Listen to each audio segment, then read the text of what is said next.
Happy Wednesday, everyone. Thank you so much for being here with me today. And welcome back to Pinky Who Art's live painting sessions, where I share my painting process and my latest artwork and what's happening in life with you. So glad you're here. And if you haven't done so already, don't forget to hit that like and follow button. But I think everyone who's on here has probably already done that already. Good morning, Trevor. I actually wasn't expecting to see you today. And please don't feel obligated that you have to be here because sometimes I know that life happens and sometimes we have more important things to do, right? But I appreciate you being here today. And I just saw your message on X section, and now I'll message you after I am done. But now that we're here, let's get started and then jump in the chat. Let me know you're here. Say hi and ask any questions if you will. I guess we'll just get started. I actually was pretty excited about this painting I worked on. I had this vision of what it is, and it actually turned out to kind of close to that, which rarely happens. But today I am painting a cow with tulip flowers. That's like the next up in my series. And I'm going to switch my camera and we'll show you the little mouse, the little mouse piece I did last week. And without further ado, let's get into it. Okay, so this is a painting I started, a cow, baby cow that's sitting here listening to stories as this orbit is reading a story to the other two, and then she's kind of behind. They're all hanging out and listening to a story. So a story time, and the tulips behind them. Pretty excited about painting this. And then we have the piece I worked on last week, my mouse. Mouse is my zodiac sign, so I thought this was gonna be something more personal.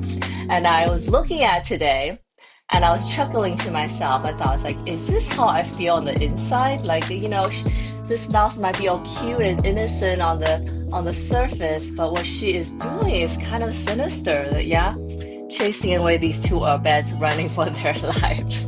So I started chuckling. It's like, is this how I feel? Maybe it is. I don't know. Maybe this is a more self-portrait than I realized. And then the flower that goes with the mouse is lily, which is also one of my favorite flowers. Actually, I'm happy with the lilies how they turned out, and I think I shared last time I was also kind of relieved to paint lily for once because they only have five petals, six petals, five petals, and pretty simple in construction in terms of details and stuff. So it was a nice little relief for me to paint. But I kind of like this more action-oriented scene than the past few pieces I have done, I think. Yeah, so let me know what you guys think.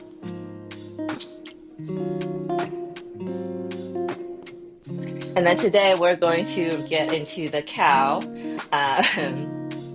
She's pretty cute. Cows, like, you don't think about cow as a cute animal, so I decided that it definitely has to be a baby, a cub, actually calf. Yeah, baby cow is called a calf. Calf, and then this whole scene I thought was pretty awesome, so I'm excited to paint this.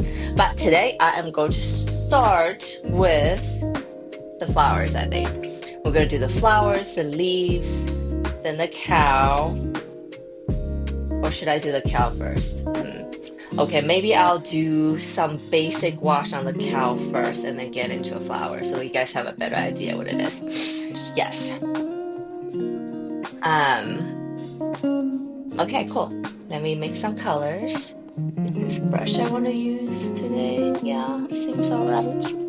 And also, I just noticed that I haven't been posting like previews of my painting in my posts lately. Maybe it doesn't matter, but I'm wondering if you guys have seen my post on any of the platforms. I think I posted on LinkedIn, Facebook, and X. If you guys have seen these kind of announcement live stream posts, do you guys care if there's a preview or it doesn't really make a huge difference to me? Let me know in the chat. So, okay, cow. We're gonna do some little spots on her first, I think. But yeah, Trevor, how have you been lately? I know your family's visiting, so I appreciate you being here today. And I feel like, hi, Michelle. Hello. Well, thank you for stopping by. Definitely cute, Cal. Thank you. And how are you today?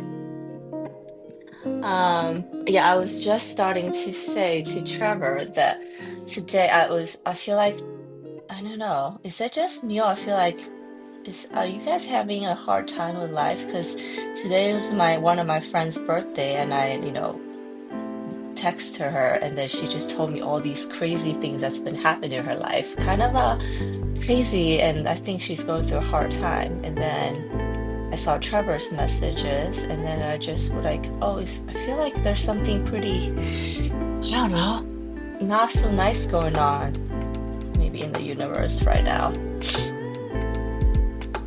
But yeah, I hope that goes away soon, and I hope that's not everyone.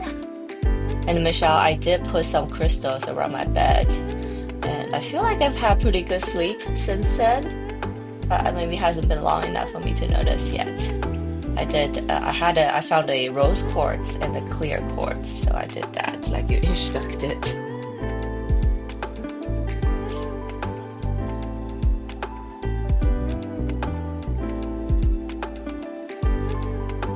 Okay, poor friend. Sending your love to you. Are you okay, friend?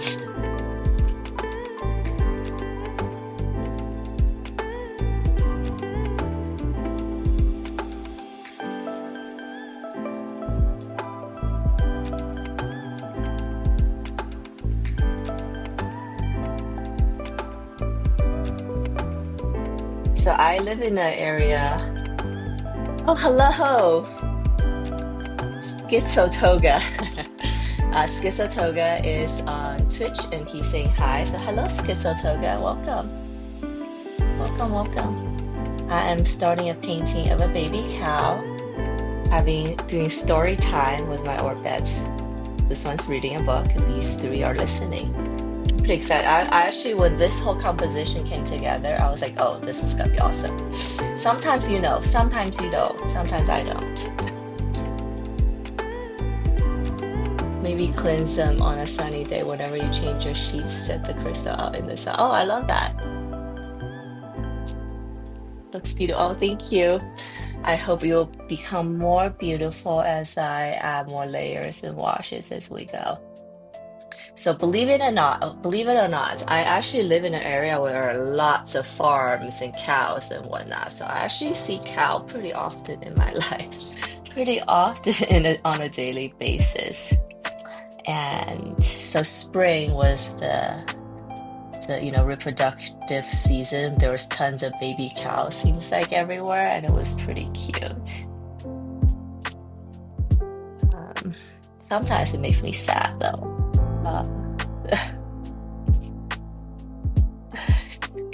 Because we have a specific purpose for cows in our human lives, and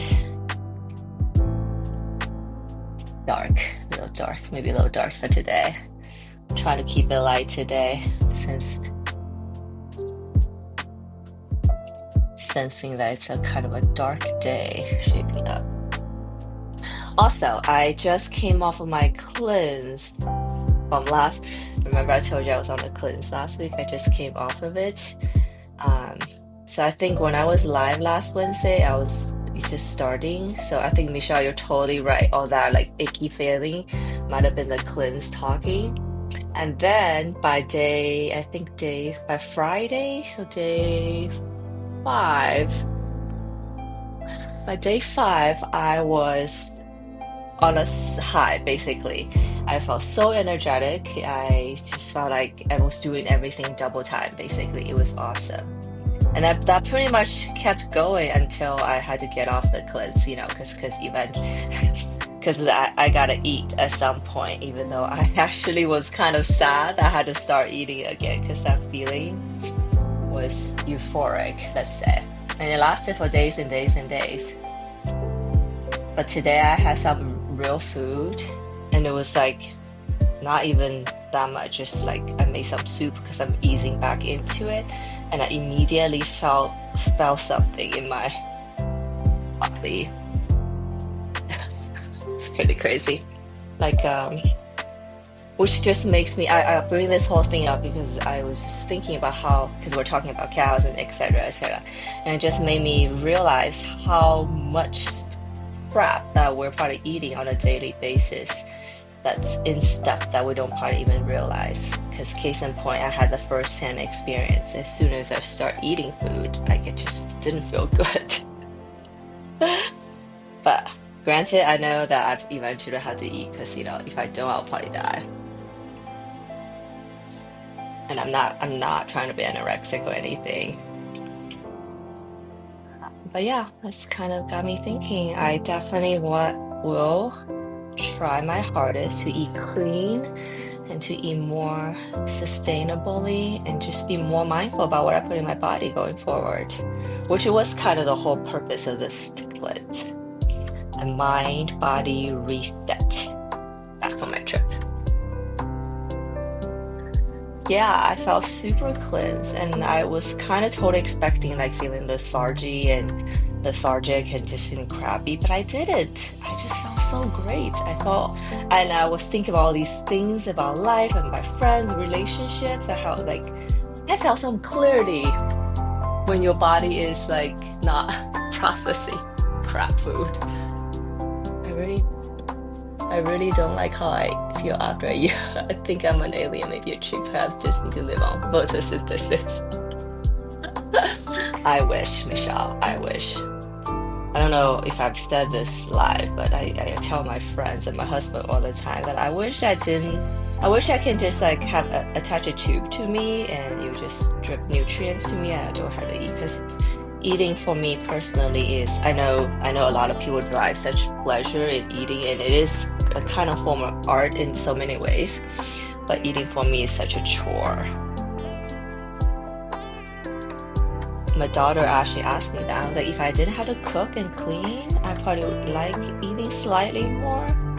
But then I also, another thing when I was on my cleanse was the time I saved that I could do art or do work and do other things, which I relished.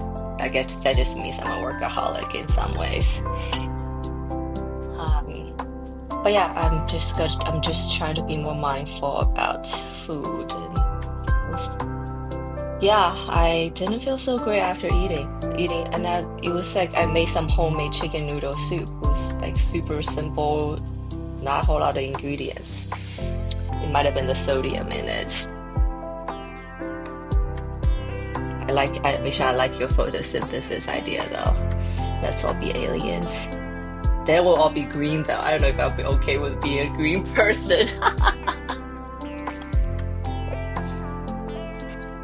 So I don't think that's very cute. I don't know.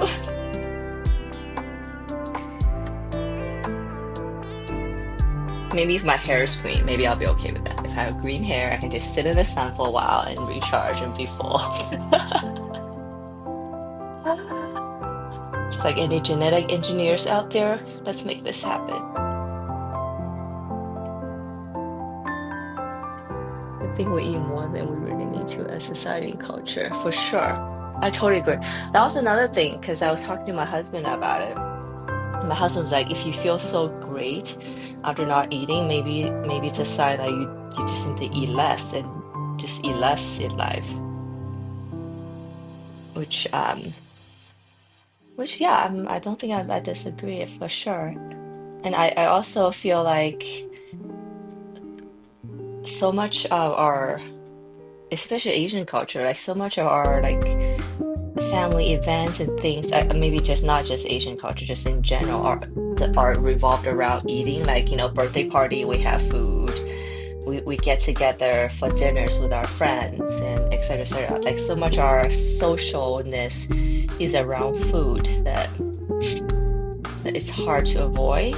But I also understand that food, when all these social constructs were adopted, we probably didn't have all these overly GMO'd engineered food as our regular diet.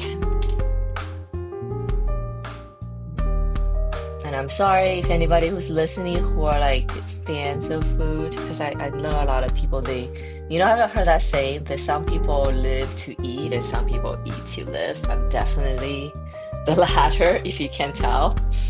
But I'm sure there's tons of people who enjoy food as a form of art and they take great care in making their food and cooking their food, which I admire so, so much. And I'm like desperately trying to encourage my daughter maybe become that person in the family.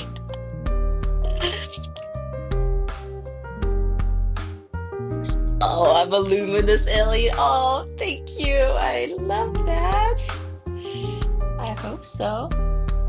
I did just finish reading like the first contact kind of book, and so I have been thinking about the whole idea of aliens for the past few weeks actually.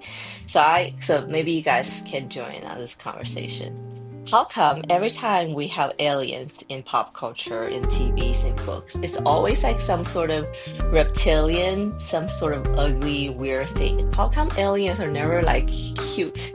Like what if it was like in the shape of bunny form? We'll be so much more like disarmed, right?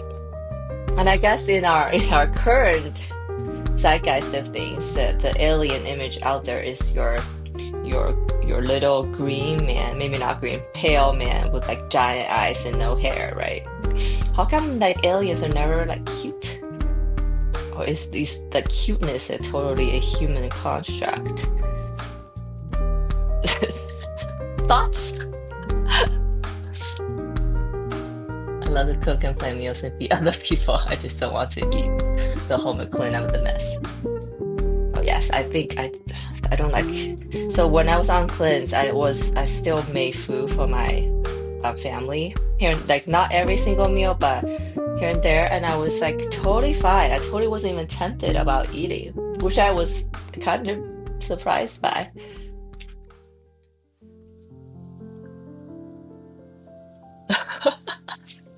Yeah, why?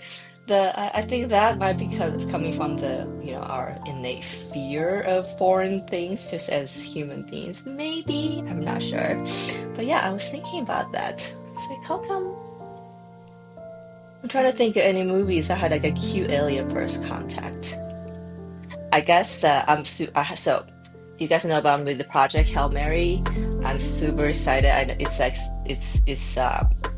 it's out now. I read the book. I love Ryan Gosling, so I can't wait to watch it. But I guess that alien in it was pretty cute. But it's like not cute looking. It was like a weird looking thing, but the personality is pretty cute. But yeah, I was trying to think. It was like, are there any cute aliens that I can remember in pop culture? Anybody? Can't. We are the ugly ones, but I think a lot of reptilians are really on birth now as the higher ups in Hollywood and politics, so people have actually seen them. There's definitely that theory out there. I can't say if I agree or disagree, but I don't rule out any possibilities. These days, I just like anything is possible and you should question everything. And that's like actually that's what the book said. Like they said that reptile or aliens have been on Earth before and they have abducted human beings for experimentation like thousands of years ago. I know. And this is like when people say, "Oh, I'm gonna stop listening to this girl now, switch." But do you guys believe aliens exist? I want to share that I want to believe that they exist because the universe is so big. We can't be the only ones, right? And also, I feel like the world where alien exists is way more fun or way more interesting to entertain than the world that does it. So I'm just gonna go with it until I guess until I'm proven right. Well, not me, but a lot of people out there. I'm a believer. I want to believe in things that's not been proven or been proven or disproven either way, I guess.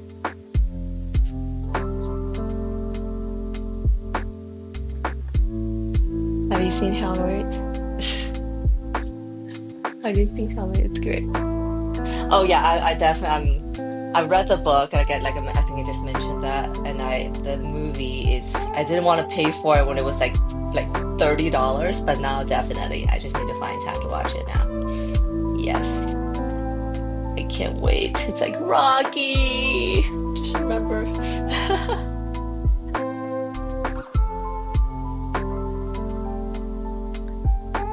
Oh, it's a cute little gray. Sounds like you are a fan of aliens, Michelle. I love that. But yes, I hope aliens exist, and I hope they visit. I hope we talk, and I hope I don't regret it. Okay, okay. As I was talking and chatting, I kind of laid down some pinkish, they're gonna be brown, I think, pinkish spots around the cow, just kind of blocking out where they're gonna be. And I did some shadow areas in a cool bluish color. First wash, we're gonna go in and make those a lot more prominent, more contrast. Oh, and you might notice these yellow patches, they are masking fluids. I did mask it this morning, but now I'm looking at it saying maybe I didn't really need to. But I did.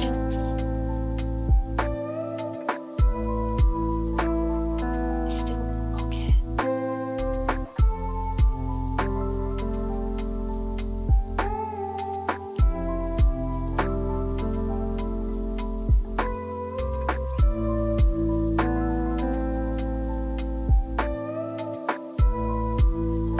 Brown, brown, brown. Okay. Tulip is also one of my favorite flowers. I don't know why I haven't planted any in my yard. I have actually, it's kind of sad. I think I shared at one point that all the pretty flowers I've planted over the years just haven't really survived because I'm suspecting that I have a neighbor with giant dogs and they've been like peeing on them because I saw them doing it once. They did it, and then my dog immediately went to pee on top of it. So maybe that's why. But I did recently plant some anemones, and they're growing, so I'm hoping they'll stay.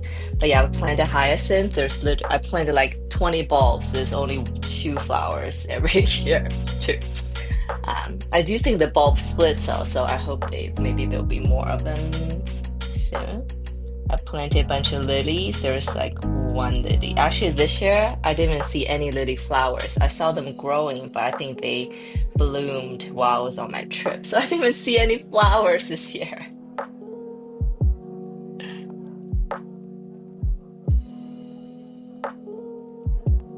I have not tried to plant tulips yet. I don't know why. Maybe next year. Any of your favorite flowers? Any favorite flowers? I think, Trevor, I remember you saying you like a lot of flowers. Anyways.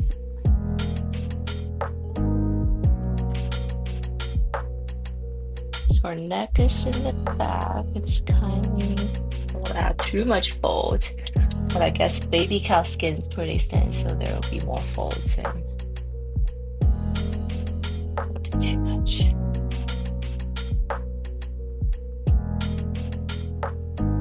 Hello, the A4 paper.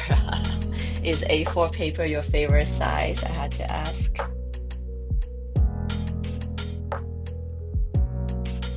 But welcome, welcome. I'm painting today a little baby cow with some tulip flowers. I am doing a 12 animals of the Chinese zodiac. And this is like the 8th one, guys. Holy cow. Haha, holy cow, no pun intended. 8th one, so that means I am like 2/3 doing math, 2/3 of the way there. Wow, it's pretty crazy. I can't believe it. When I first started, I thought 10. I first started 12 is gonna be forever and it's gonna take so long. And then I kept on going, and then voila, we're here. Better than whatever letter size they're using in the US. Ouch. I do have to say though, I like the A4 paper. So every time I travel to Asia, I always like try to, before when I was at my old job, I would try to steal their, not steal, I not ask nicely, but their notebook pads, which is A4 size. They're like longer, which I love actually. Whatever letter size, I love it. Which I'm also like, why does US have a weird paper size when the rest of the world seems to use one size? And why do we have a separate one? I don't get it. And also, like, I just so wish that the world measuring system will unify. Like, I hate it that I have to convert every time I do something overseas. Or the sizing, or the shoe sizes. Why can't we just all use one size, guys? But yes, I'm guessing A4 size because you do stuff on paper. So I gotta ask, what do you do on paper? Are you an artist? Are you an illustrator? Are you a poet?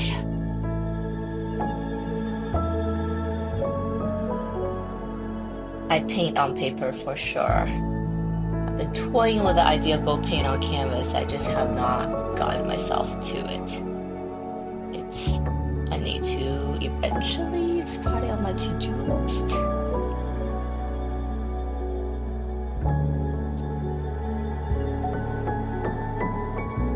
Okay, I think I'm getting too caught up with too much details now. It's not my intent. I was just gonna do a quick wash of blocking all the colors on the baby cow so I can move on to the tulips in the background. And you ask why? I say because I was really looking forward to paint the tulips. No other reason besides that.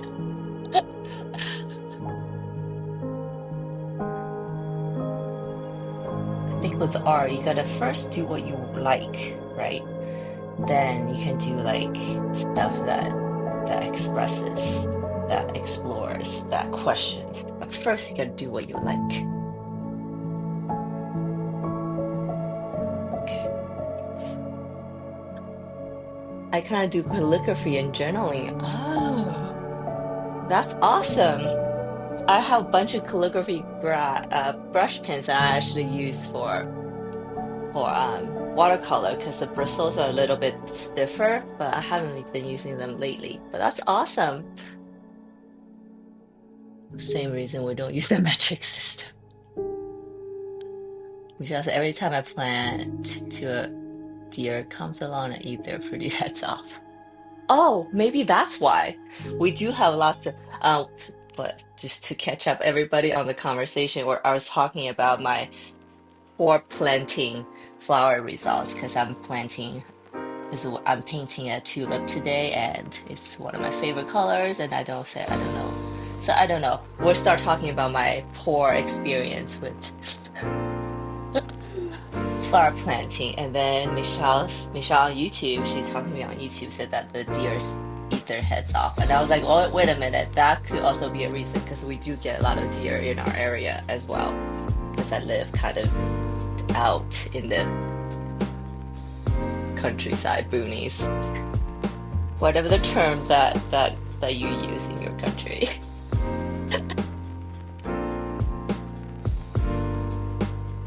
That could also be a reason too, Michelle. I never thought about that, but I get a lot of deers. Sometimes they run. I've seen they call herds with their whole family of them, maybe a whole family of them running through my yard, dashing through the yard. It was quite a sight. They just ran through it, and my daughter and I were both outside. We're just like horrified. Okay, so we kind of did a little cow wash, first wash. You kind of see what's going on. Oh, let me do the hooves real quick.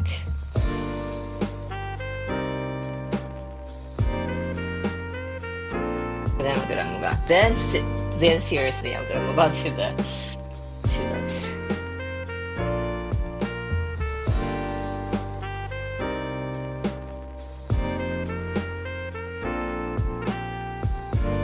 I think I'm gonna do a few different color of tulips today.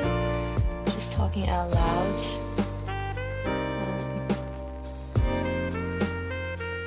Although I wonder, when you guys think of tulips, what color comes to you immediately first? So for me, it's like the red and yellow tulips come to me immediately when I think of tulips. I don't know why, because I don't think they are my favorite color tulips. I like black tulips. They're actually just really super, super, super dark purple. But I like the black tulips because to me they seem a little mysterious. And then I like pink tulips. They're so like just girly and nice. Yeah, so I think I'm gonna do a few different color tulips today. Because usually I think in the past I've done just one color of my flowers, just because I don't want to make the palette get too crazy. I'm trying to limit the palette, but today I think I'm gonna try to make it more colorful. Let's see. Another artist doing a free modern calligraphy workshop for July 6th. Oh, cool. Yeah, yes, please, Michelle. Message me. Oh, okay. Good to know, Michelle. They love tulips. It's like their lolly. Although it's kind of like, I guess I'm imagining it, and it's kind of cute that they eat them like just in one chomp. Okay, duly noted.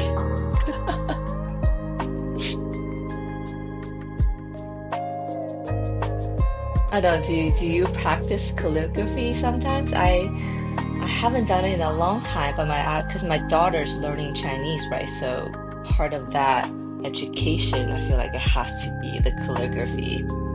And she brings them home sometimes, and I was like, oh, that's kind of cool. So I wanted to get her. I don't know, guys, if you've seen those, they make these like water-based booklets, pamphlets that's reusable. You literally use water to paint, draw on it, and then it makes a mark, and then once it dries, it's clear. It's like clean. It's white again. You can redraw it. And I know they make those for calligraphies, and I think I should. You just reminded me. I should probably get some for my daughter so she can practice her Chinese writing. All right, better stop. Oh, this is starting to look like an yin yang mark here. Maybe I'll leave it. That's a little nod to the Chinese. Oh, you know what? I just realized I haven't been putting that little mark in them. So maybe on some. I think I did. The last one I did was a piglet. I did that, so I didn't do it on this one. So maybe I'll go back and add some little Easter eggs of reference to Chinese culture. Oh, hello, the A4 paper is on YouTube. Welcome. I appreciate that you have the same name because a lot of people don't, and I'm like, who are you again? I appreciate that you have the same YouTube name. Yay. I know you caught what I said. There was a lifesaver. I use it learning Japanese. Buddha board or Zen board. Oh, hi. Hello, Buffalo. Welcome. I was just talking and then I have a bunch of messages. Yes, yes. So yes, you guys heard me. I should get those for my daughter to practice. So I can practice too, really. My Chinese is getting pretty ugly though, because I was in China recently and had to write stuff in Chinese. And I was like, oh God, I'm not proud of my Chinese writing right now, let's just say. Okay, so we did this baby cow. I just did my like first really faint wash to kind of block out the colors. For those of you who just joining me, this is the story I'm telling here. We have an Orbed reading a story, and then two other Orbeds along with this baby cow listening attentively to the story, presumably. $16 at Amazon. Thank you. Show Me Your Jewels. It's by Happily Ever Crafter. Let me write that down. Okay.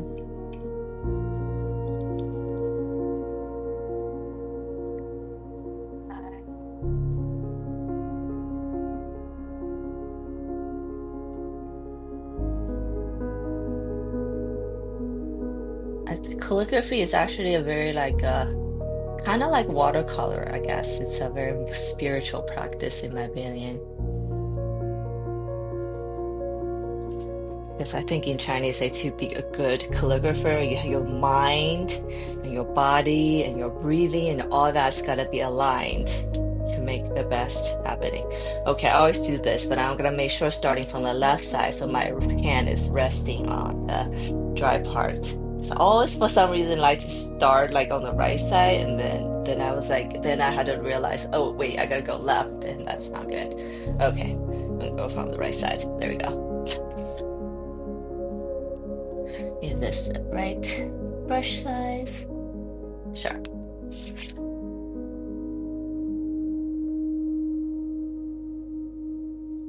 So yeah, for those of you guys who are here, how's your day been? How's the summer going? How's everything?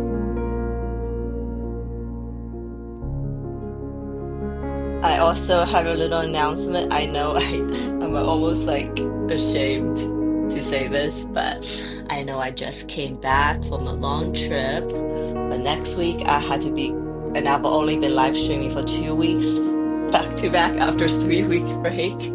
But next week I have to be gone again because I am going on a trip with my in-laws to celebrate 4th of July. So I will be out again next week, but I will definitely be back the week after. But I will remind you guys.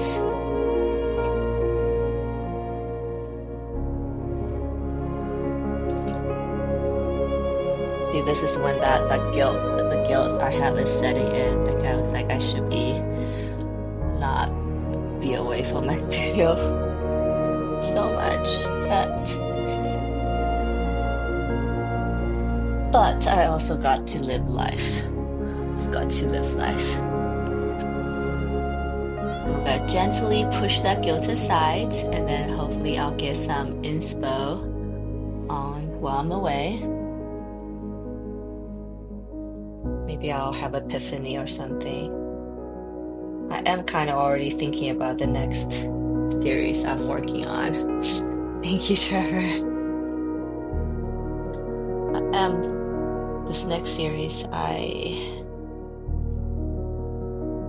painting flowers and animals, so I'm gonna switch gear and go back to my female forms. And I've been thinking about how to incorporate abstract elements into my more figurative representations, and I think during my fasting of last week, I had epiphany, and I think I did a quick, like really rough sketch on my sketchbook, and I like it. It felt right, so we're gonna do it. In summer, you have to live and determine inspiration. Oops, you said already. Oh yes, we're saying. What book are the Orbeds reading? Oh, that's a great question, Michelle. I was thinking actually there.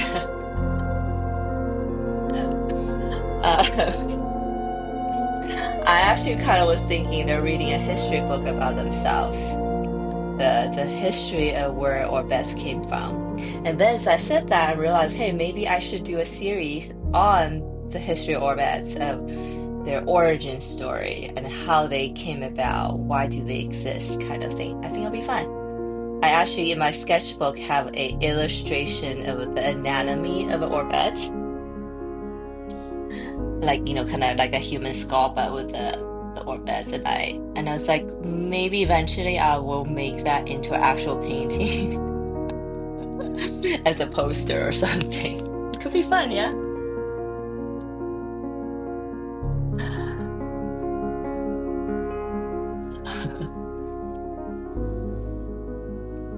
It could be, yes. I was like, maybe it's a history of orbits. That's what I just, for some reason, that came to me. And then the baby cow, the calf, is like, oh, that's interesting. Because, she's new, she's fresh, she's probably curious about everything. So why not that?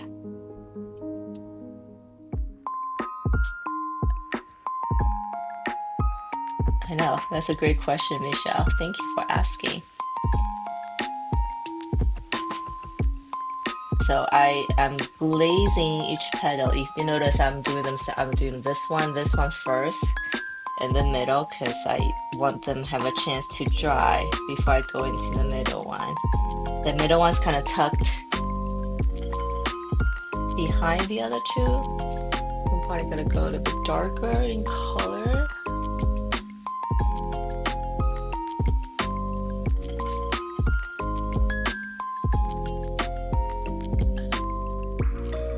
And the Hugh Will Hyun book, Gnomes for a Baseball. Writing that down.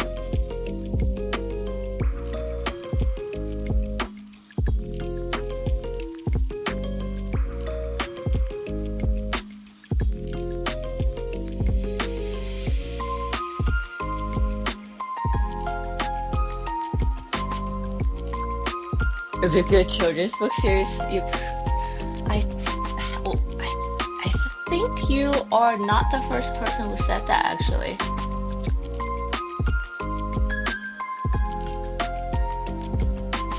I know. I think sometimes my style is little children's book illustration. Actually, that's kind of how my art first started to look like. It was like the children's art for adults. But then, we evolve and we change, and then maybe I'll go back to the origin. Who knows? There was a Brian Ford Press Fairies book as well. I think it's all watercolors. Oh, nice. Are the orbits like original characters here? I feel like I'm missing some context. Oh, sorry. So for those of you who have no idea what the heck I'm talking about, yes. The orbits are my original character I've invented for all my artwork. They are in like 99% of my artworks. There is a video on my YouTube channel about how they came about and what they look like in the beginning and how they evolved to today. And obviously I've gone through many iterations of them now, so I feel like I am much better at drawing them than how they first started. So yes, great question, A for paper. Thank you for asking, and I'm sure you're not the only one who's wondering about that.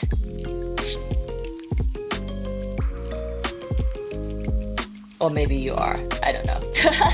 Maybe no one else cares, but I appreciate your curiosity in asking the question. So they are these little, so just everybody pause real quick.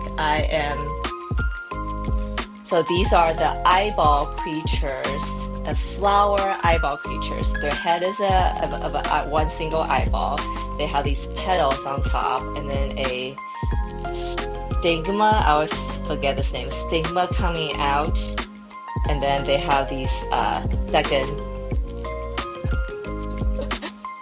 sepals. They're called the bud that wraps the petals underneath, right? And when I was doing the anatomy of an orbit, I was realized, oh wow, this head is actually where the ovary is for a flower. And I was like, that's kind of appropriate because this eyeball creatures are my version of thought creatures. They don't have mouth, right? They can only think and feel, and I think that's kind of how our thoughts are a lot of times. And yeah, there's I've done a whole video about the origins, and they are my thought creatures I created, because I did a whole series called Um, oh my gosh, I'm like the name is it's the Shell of Self. I did a whole series last year called The Shell of Self, and that's kind of when this original figure came about. The self, I was thinking how like we are constantly wrapped up in our own thoughts. We don't really, a lot of times we just think without even realizing what we're actually thinking about.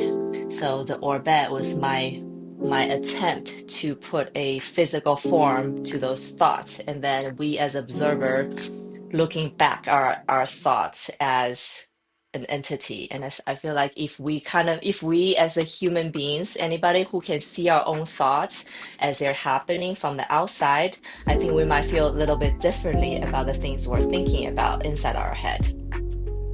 And that was kind of the the backstory. I hope that makes sense. If it doesn't, then I'm not doing a good job of explaining my elevator fit pitch. And you're more than welcome to ask questions.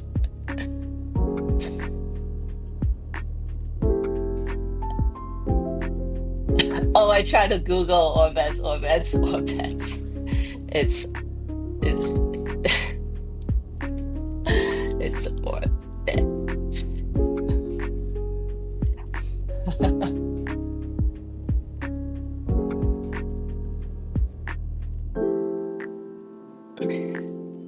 It's still part of the flower stigma while I'm learning flower parts. I know I had to do a whole deep dive on flower parts.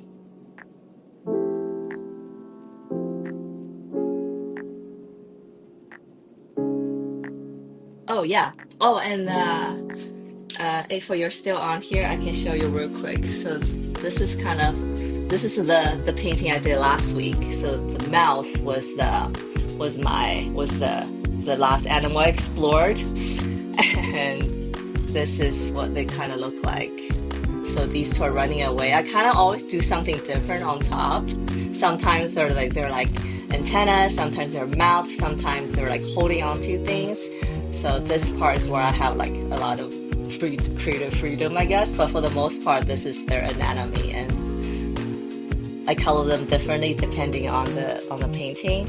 And this one, in the beginning, I was telling whoever was here at the beginning, I'm sorry if I'm repeating myself, but so you're the rat, the mouse, right? And I was looking at it, I started chuckling. It's like, is this like a more truer self-portrait than I realized?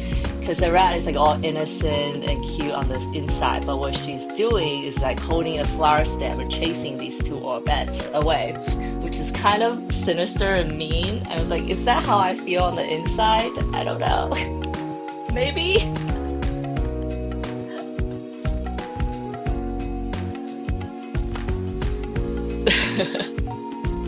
So that was a little realization I learned about myself. It's kind of funny. Well, not realization, it made me ponder, I guess. Oops, I didn't want this pink part running all the way down, so I'm gonna use this blender flat brush to blend it out a little bit. Before the watercolor dries completely, I kind of have a short window where I can do some erasing. There you go. So it's my first wash. I usually gotta let it dry, and if you are, I don't know how familiar everybody with, I know some of you are familiar with watercolor, but one of the biggest problem with watercolor I see a lot of beginners encounter is actually patience. Flower, the layers of watercolor just needs time to dry, and sometimes there's not much you can do until that dries. So that's kind of what's happening right now. I'm gonna so I'm usually doing my first layer, first wash really faint, and then I go back in to add more colors and details slowly after. So that's this. And then the other thing I see with watercolor is the amount of water we use on paper.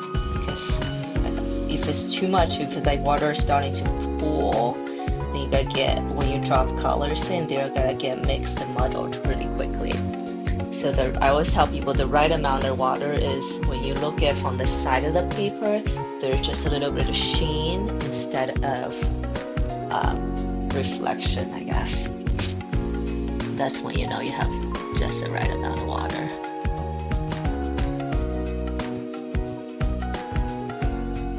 So yes, I'm glad I talked about the orbits today because I haven't talked about that in a little bit. They're my thought creatures. So whenever you see them in my paintings, I hope like I'm having a thought. I hope that's what you guys are thinking.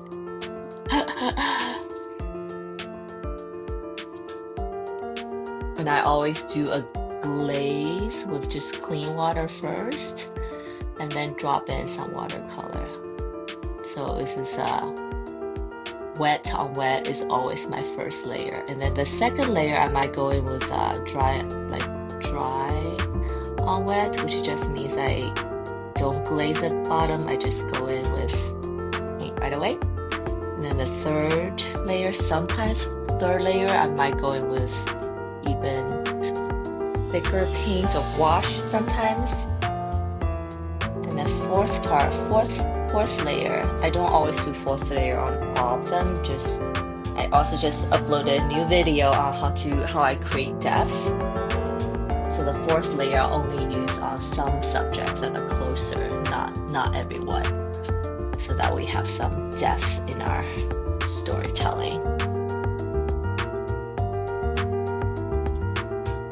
And why do I call them orbits? It's pretty simple because eyeballs, they're like orbs, and because I think they're girls, so orbits, like Smurfettes. But that was it. I actually had a few names in the beginning, and I think a lot of people who are live helped me concept the names, but for some reason the name Orbit kind of stuck with me, so now they're official. They're my official name, copyrighted, used here.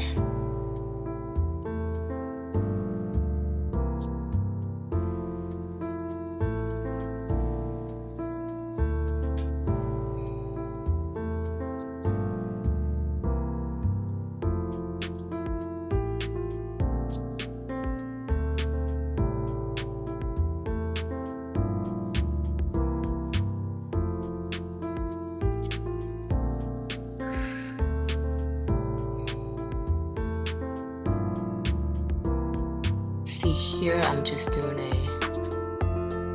just dry layer. I usually blend them out the edges. Sometimes that gives me a little bit more control over how the paint spreads. But I also love the unpredictability, the blooming effect of watercolors. So I use this method, so like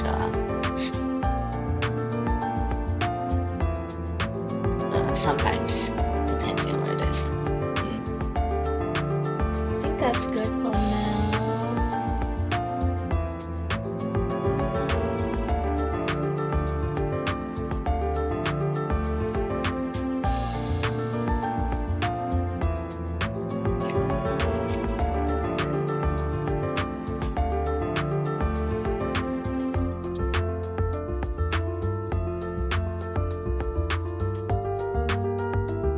See, I was excited painting the tulips because, again, same thing as the lilies. They are pretty simple for the most part. Few petals, few large petals, and they make big impact.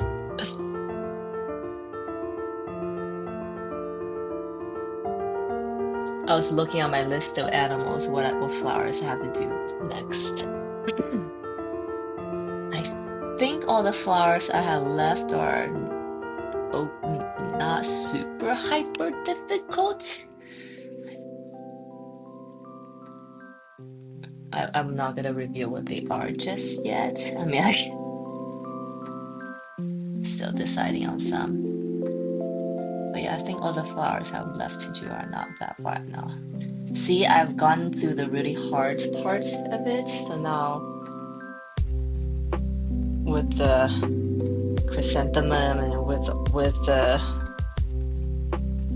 hydrangea and all that, so now I can paint any flower. That's basically it. Thank you, Trevor. I know I think because the shapes of tulip flowers, I can pretty much drop in any color, it's gonna look good, which is what I like, truly. I'm happy about that.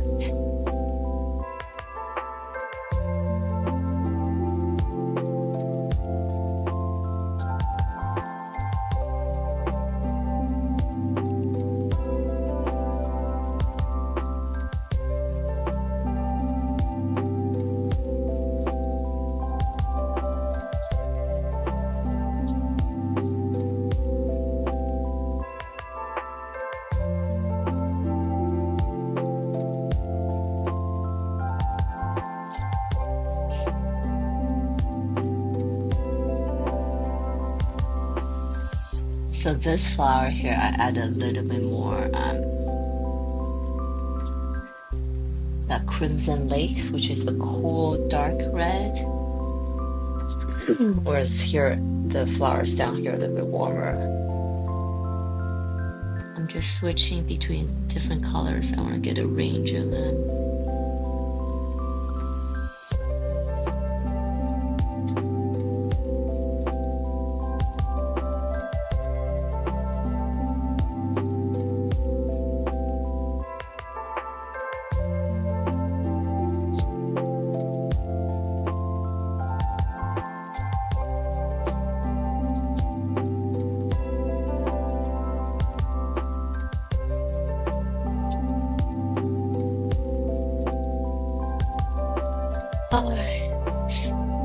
I'm so happy to hear that you guys are so interested in orbits. That gives me a lot of motivation and energy to do more of them. And I'm only lamenting that I don't have enough time. It's like there's so many art projects I want to do, not enough time. But this just sounds like it's gonna be my lifelong pursuit. So I'll get to all of them one day soon.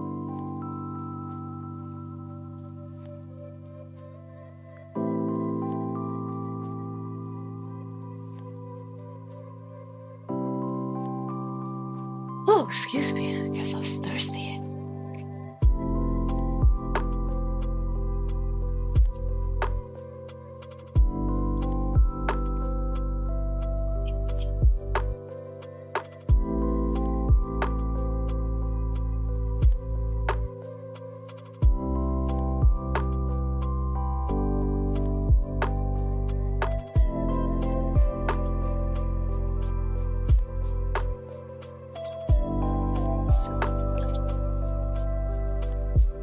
Little pieces of folded petals underneath. Let's make it dark. So there's been a lot of fire near where I live, believe it or not. So the past few days, the air has been just so bad. Even today. This morning I was outside for a little bit and my eyes was burning. Spending a lot of time outside, which was just fine during my detox. But now that I'm out of my detox, I don't be out and about again.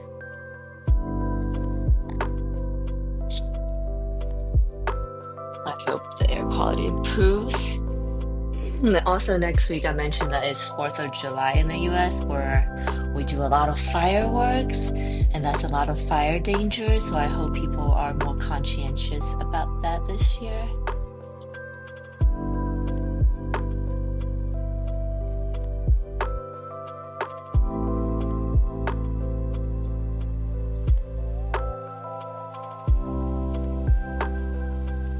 Seems to be a global weather disturbance globally. Trevor, has weather been pretty normal where you are? As it has not been normal at all in North America.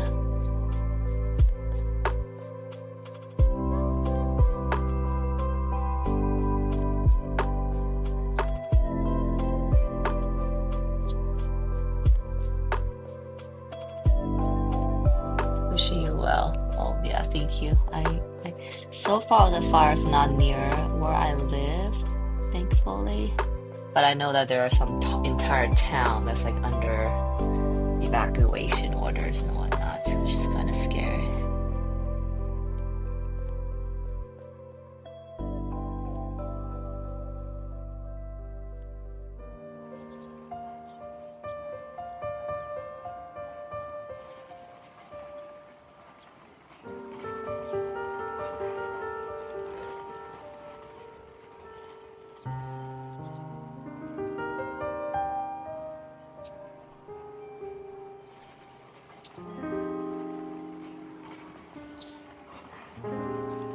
Oops.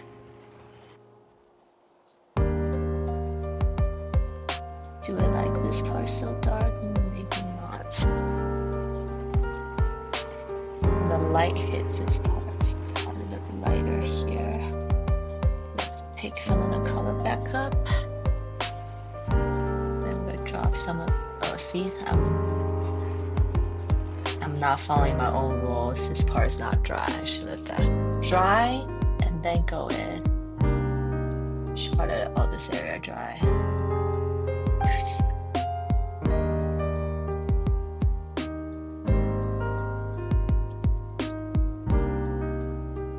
See, sometimes I even get impatient. There you go.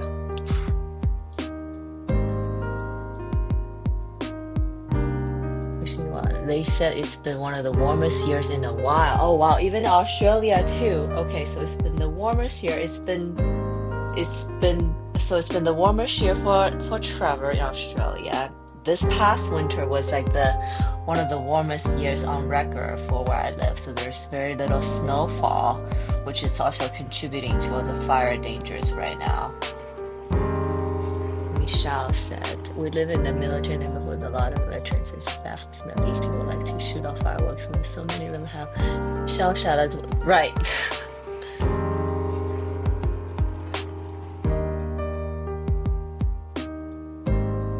Okay, so it sounds like the entire globe is going through a warmer than usual time. It's kind of scary, guys. What's going on? Yeah, I hope there's not much fireworks because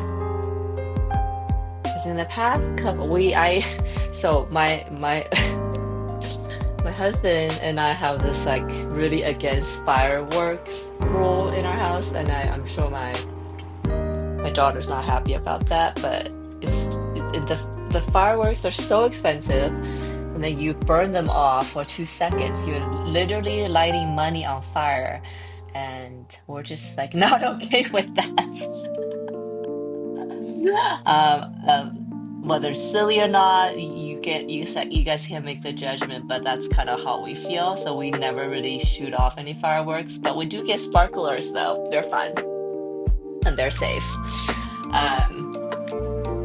So yeah, we're like, I hope people are wise enough to not go crazy this year, because some of the fireworks they go off right above our houses and stuff, and like I just hope nothing catches, like I don't want my house to be on fire when I'm gone. That would be terrible.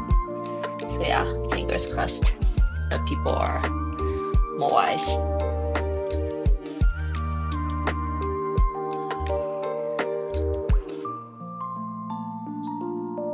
And Michelle, for your neighborhood, I hope those people who are experiencing PTSD, like they go out of town or something for these times. Cause like, that's terrible how to like deal with the whole night of it, right? I know my dogs hate it. When we first got him, 4th of July, he's so sad. He would just be curled up under the bed, shaking the entire night. But I think now that he has a few seasons on him, that he knows what's going on, so he's not as crazy about it. But my cat is still pretty crazy about it because she's much younger. My dog's officially 14 this year, so he's seen fireworks. He's like whatever about it now. He just stays really close to us, but not like going crazy. But my 4th of July, I cannot find my cat, basically. She is hiding somewhere deep in the house that I don't even know where. And I'll see her then the following day, basically. It's like the 90s when we were talking about global warming. That was like, there's no way. Totally, there is a way, right? I think I recently read that we've either gone past the point of no return or we're like really, really, really close to it.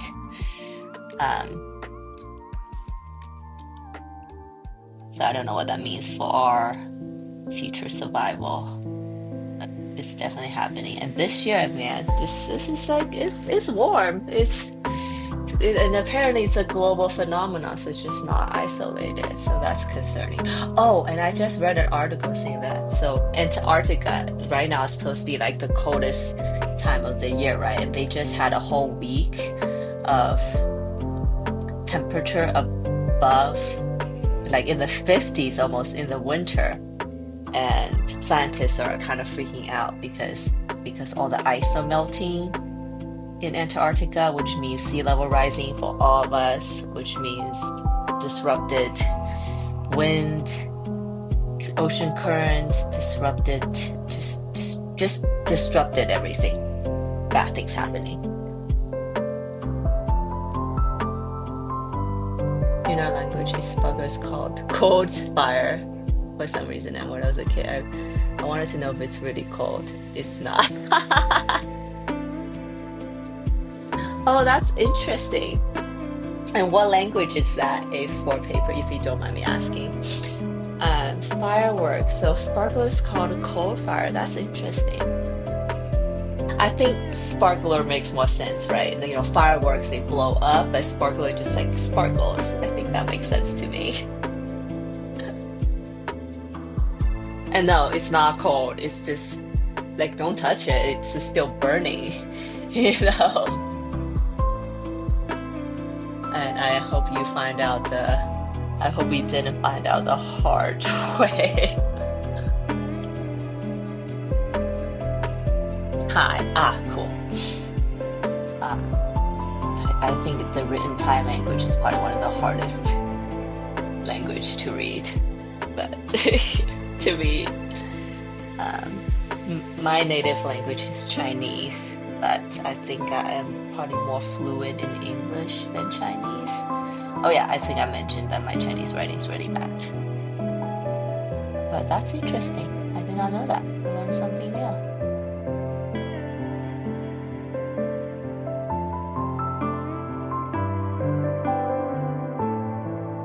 They're using drone plays at fire. Oh yeah, for official shows. Yeah, they actually make crazy like drone shows, right? So yeah, maybe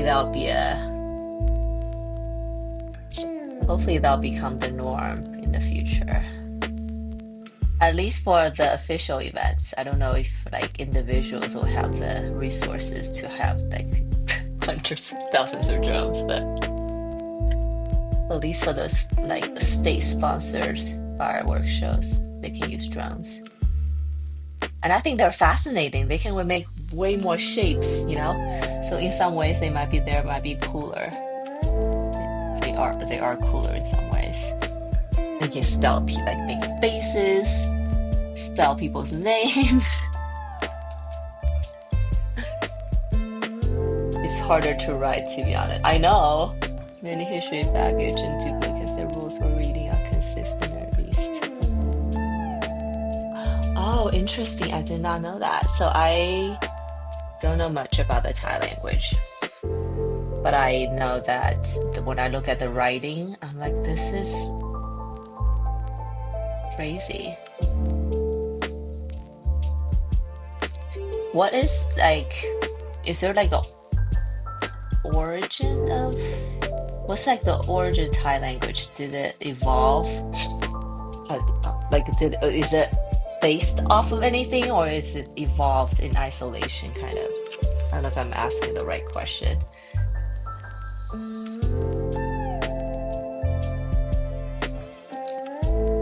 Because they say Chinese language is evolved from like a type of writing that was more representational, like, you know, you draw like farm. The character in Chinese kind of looks like farm, so it evolved from dictionaries, kind of, to say it, to put it very crudely. But yeah, I'm wondering if Thai, like what's the Thai language evolved from, or yeah, I hope you understand what I'm trying to ask.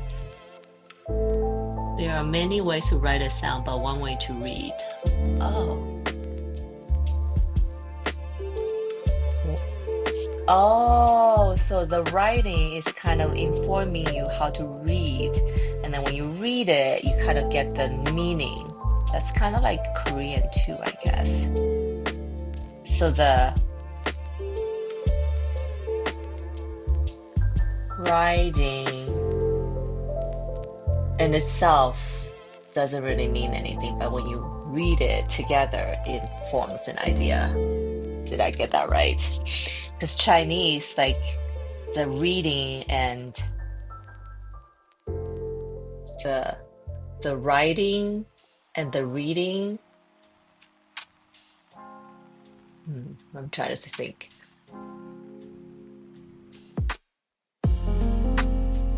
I guess with Chinese, when you look at the character, you have no idea how it sounds, basically, because there's tons of like characters. I look at it, it's like I have no idea what it sounds like. I might guess the meaning, but I don't know what it sounds like. We base a script of humor which descend from Brahmi in India, and we were borrowing more from other Indian languages, probably Sanskrit, so we got so many duplicates. Oh, that's fascinating. I did not know that. That's really cool, actually. I think I'm gonna have to look at Thai again with a completely newfound understanding then. That's really cool. And because it's evolved from so many different types of writing script, that there's a lot of duplicates. As many so-called particles, basically a very short sound that doesn't translate to anything. Plain vibe with the sentence. Oh, that's so cool. So the writing is like more sound-based. You even have particles that informs the vibe. That is so cool, actually. Does that mean if you look at the sentence, you can kind of tell the person who wrote it is like is the feeling of the person who wrote it? Are they happy? Are they mad? Kind of. I don't think you get that in English or Chinese for that matter. There's like nothing informing you. You can only understand it through context, maybe.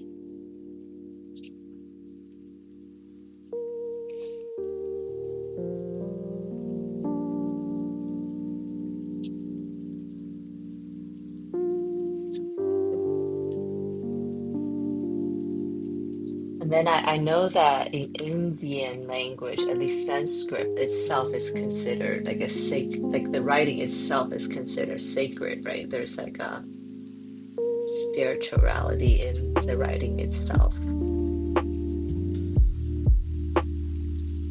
It's so interesting.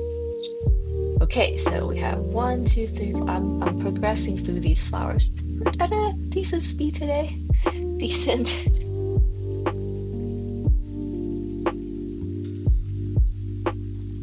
And once all these flowers are dry, I'm gonna take the masking fluid off, and then we'll do the second layer. Looking at the time, I think I'll probably get to it, no problem. We'll see. I always think I can paint faster than I actually can, so I don't want to overpromise.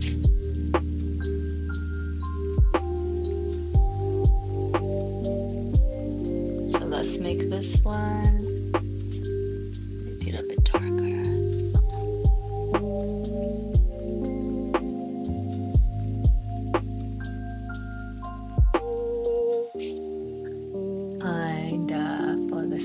Different particle and change of vibe of us speaking down to kids speaking out louder, forceful, angry.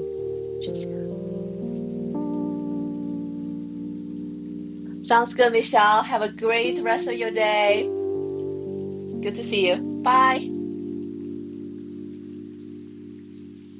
We have a tone. And the A4 paper said, okay, so particle kind of inform the emotions behind it. That's so cool. I did not know that at all, and I feel like I just got a huge like education on Thai language. Thank you. Thank you so much. It's fascinating.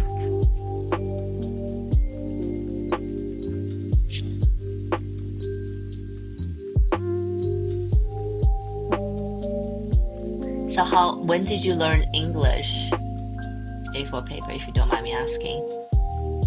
And is learning English something pretty common in Thailand? Presumably you're there. You might not be. Correct me if I'm wrong.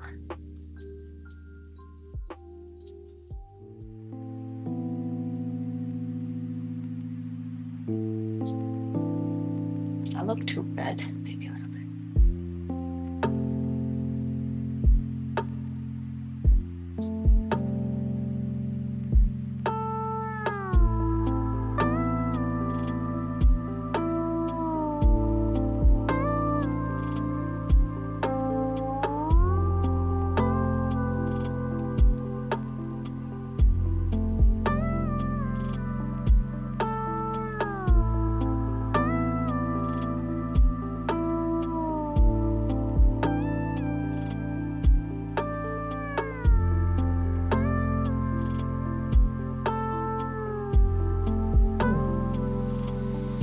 English is mandatory for grade 1 and 12, even in uni, but it's not.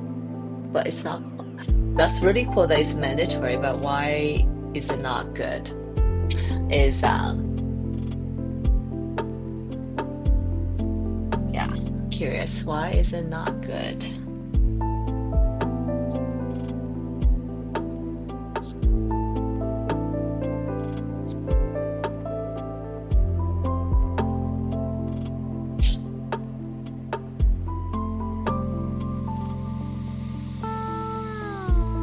Is it because people are like speaking less Thai, more English, and the language is kind of getting changed or lost in some ways? So I do think that's a valid concern.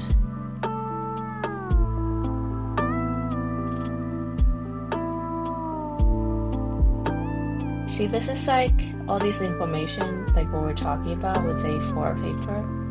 That's why a huge reason why I love being live, because I meet people from all over the world and I learn culture, things I would never even come in contact with, thought to ask, but because this happens, I just learned so much and I love that. So I just want to thank A4 and thank everyone who's here, come and gone, to share what they know, share their experiences with me, to make me a better person, a more informed person.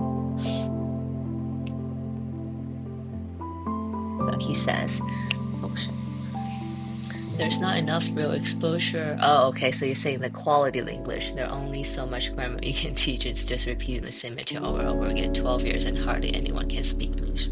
Ah, gotcha. I understand. So I do feel like language is one of those things you need to practice in real life experience, and then you learn so much more, get so much better. But hey, you know what? I can tell you, A4, and I'm sure you're doing it. Watch lots of English movies and TV. I feel like that was kind of how I learned my English when I moved to US from Asia. But I know that because I'm here, I'm hearing it day in and day out. It was probably way easier for me to learn than in a classroom setting, for sure. But I understand what you mean.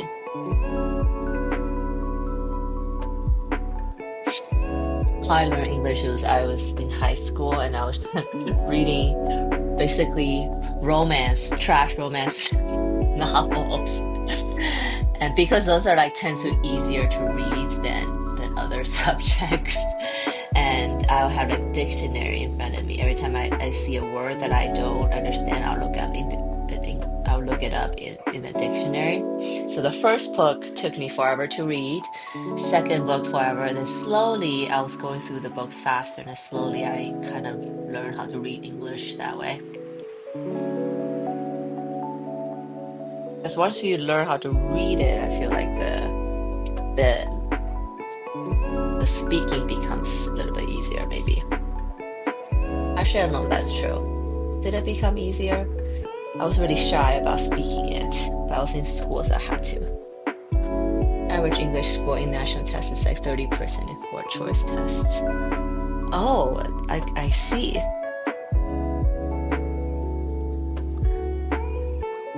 I guess that's not good. It's only 30%. I see what you mean.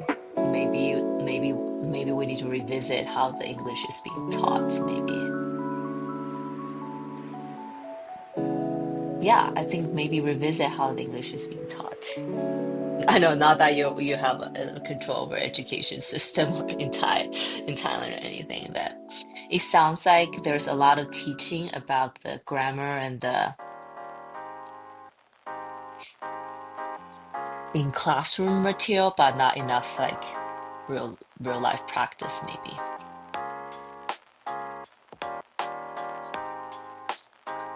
But your English seems perfectly good. So, or were you one of the luckier ones that the one of the 30% that passed the test with flying colors?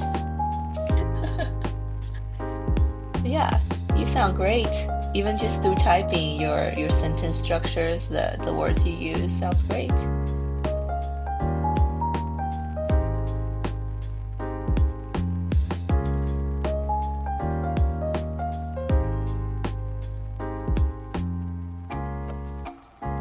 Yeah, better let this one dry too.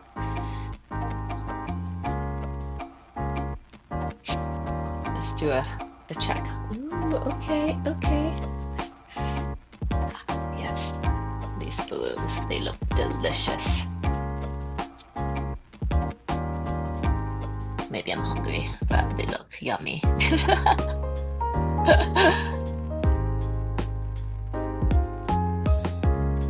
I read like 100 novels before exam or something. There you go. See, reading novels. Good job. Exactly, reading novels help. And also, I think reading in another language is probably just good for your brain activity to begin with. So you're probably really smart. Good for you.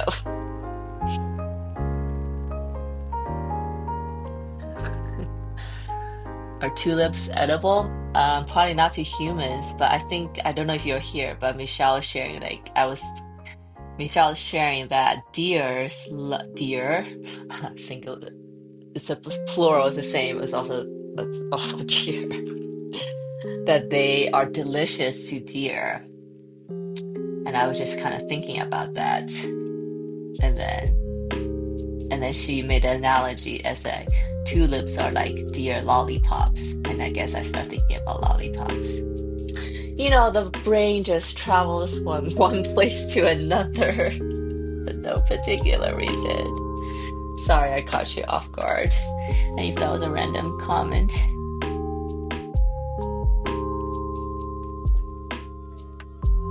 But there is also kind of an expression in English, at least in America, in American English, that when something are looking good, you call it delicious sometimes. Some people, maybe.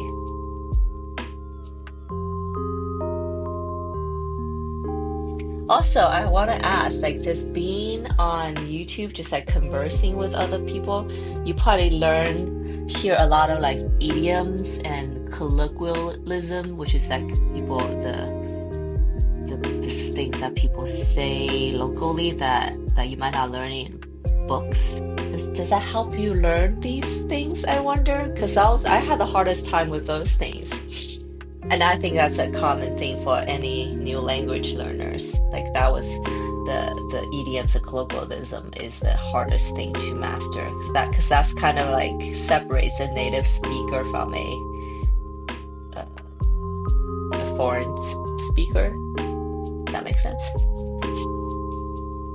never seen a real tulip before. It's grown like one greenhouse here. It's a tourism attraction. Oh, really? Are there no? Oh, I guess. Oh, are there no tulips in Thailand? Is it? Oh, because I think they're more like deciduous kind of plants, and Thailand is in tropical area, so it's too warm for them to grow. Because they thrive in the Netherlands, and it's pretty cold.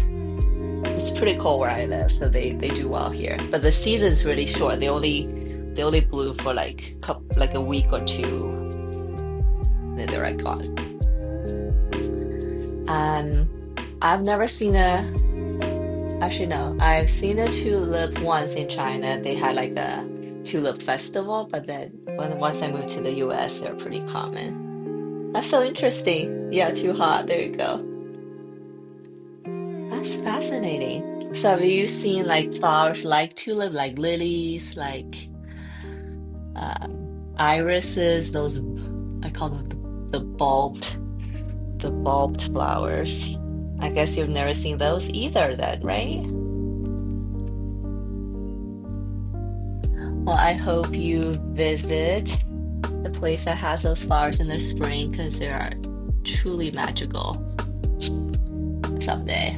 On my bucket list is to visit the Netherlands, like Amsterdam during tulip season. Because in like those in pictures in textbooks, you see those like in just tourist pictures, like fields and fields and fields of tulips in different colors, so neatly organized. That's such a dreamy sight that I was like, I had to see that in real life one day.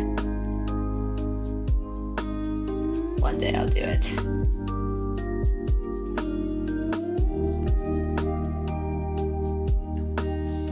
I think so. I used to watch a lot of gaming content. They use a lot of idioms and such. Yeah, I'm a native. Hello, hi, Jatan. Haha. Hi, Jatan.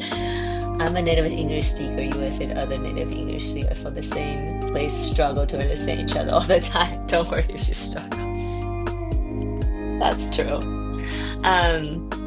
So Jatan, I also I noticed that people from different places for sure, but also, have you ever noticed that people of different generations in age, they also say things sometimes like I don't quite know what they mean. I had to like Google it someone will say something to me like in a sentence. I'm used to, they still know what they're talking about, but they use it like a saying. I'm like, I have no idea what that means, and I have to like look it up. That either ages you up or down, either way. But I've definitely noticed that happening in my life. Hello there. Yes, I wonder if you have that kind of experience. And that makes me feel better, to be honest, because I think when I first learned English, I was like just so self-conscious about things I know and don't know, because you just when you first learn, you just assume all Americans or native speakers, they all understand each other the same way. They speak the same language, literally, right? But I guess not. I learned that it's not. But not something I think about on a daily basis. So it's cool that we're having this conversation, because sometimes that really puts a lot of things in perspective.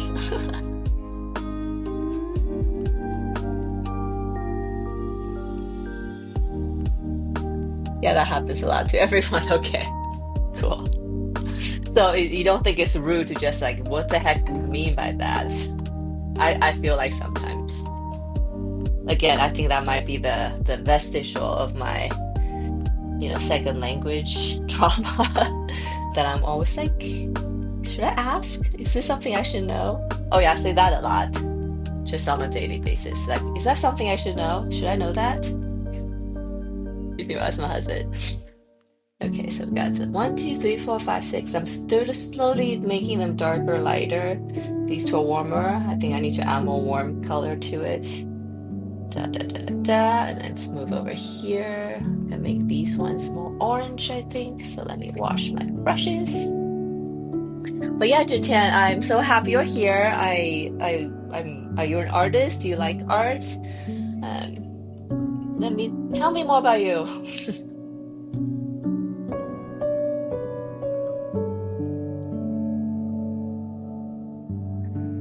I think a lot of Americans can't hear that well. I'm always like, can you repeat that?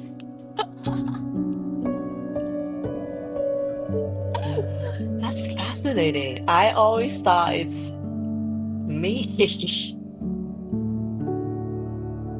But I have really bad hearing. I've gone to one too many music festivals in my life that my hearing just shot. But maybe it's not. Who knows? Maybe we'll listen to music too loud in America. Maybe. I have many different local dialects. I'm from the south, so I speak Southern dialect. So for A4 paper, the Southern dialect, like, can people from North understand Southern dialect, or it's like completely different sounding, even though your writing is probably the same?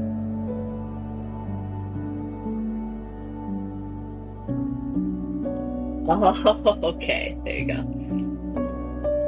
I'm an artist, mineral paint. Ooh, mineral paint. Does that mean you do a lot of abstract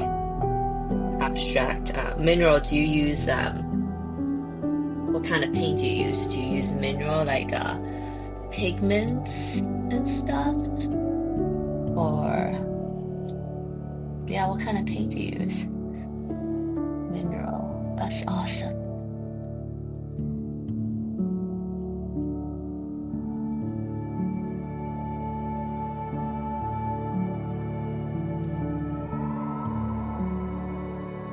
Mineral. I was just in Japan recently, and I was in an art supply store, and they had walls and walls of like pigments, right? And I saw people buying them in little baggies, and I'm curious what they doing with them. And then later I found out that there's like a type of a method of painting that uses dry pigments. That I think they like either blow it to the canvas or paper, or using like a airbrush gun to like just inject the dry pigment on a probably wet background or glaze or something. I think that's one way that they were using the pigments. Or you can take the pigment and then mix it with medium to make your own watercolor or gouache or whatever oil paint. Tommy Art is like an Italian brand that's over 100 years old. Oh, that's so cool.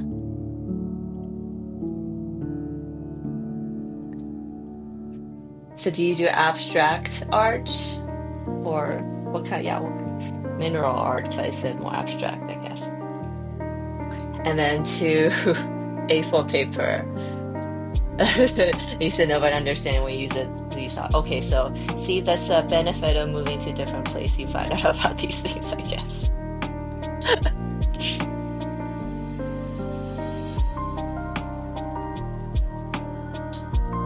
Yeah, I guess that's kind of also fascinating to me to kind of learn that even people from the same country could have trouble understanding each other.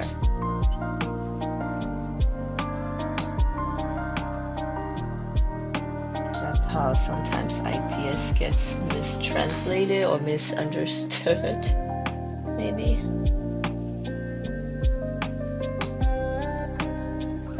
And then maybe we're all always fighting because we're just in a huge misunderstanding.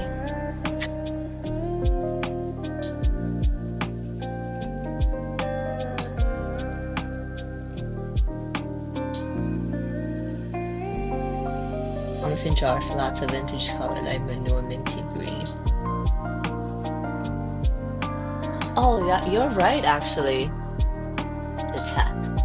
Jatan. Because I do remember those pigment in the jars. There's so many more colors than the available tubes. Oh. Okay. I'm kind of having a moment here. So when there are colors that you might not be able to, is not available in the tube, so that you mix your own. Why have I not thought about that before? I mean, I'm not gonna do that anytime soon because I feel like I'm like already overwhelmed with the amount of color choices I have as it is. But I'm sure if you're working on something really specific like ocean or forest, that there might be shape that you're not, that doesn't come in ready-made tubes, and then you can make your own. Duh. I think for me it's good to know that the option exists now, so that's exciting. Yes, I just love pigments in jars. Something about them, I just love them. Just looking at them, I even love pictures of them. Just powder pigments. Something really awesome, magical about them. I think I just bookmarked a video on YouTube. It was a video explaining the different kind of pigments in Japanese culture, and like what plant or what mineral rocks or plants they are made from, and when to use them and stuff. I was fascinated.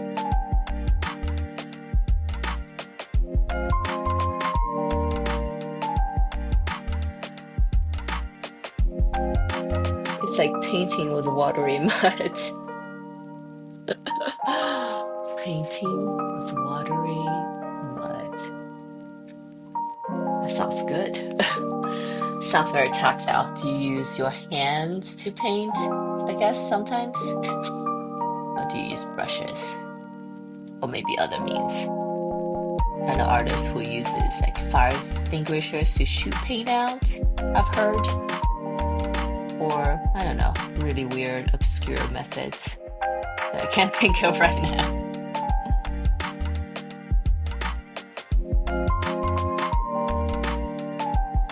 And then in the A4 paper here, share with us that he does calligraphy and journaling on paper, which I think is really cool.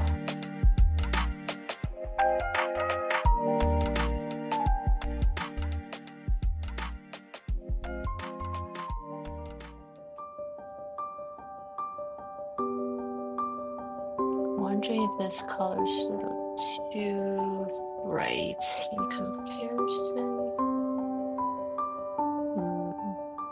I had to bring some of the yellow to the other side so it's not so random. Okay, I'm gonna let these two sides dry before I get into the middle.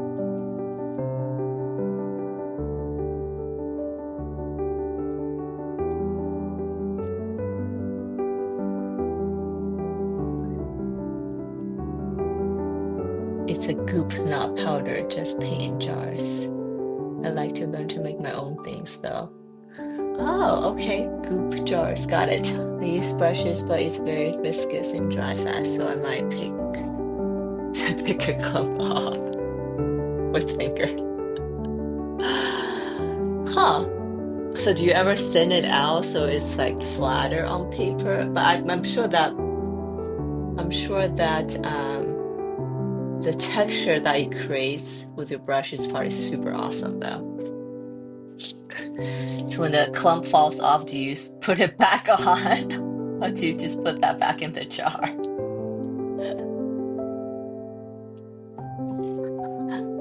I can see myself just like glue it back on, put it back on. Oops.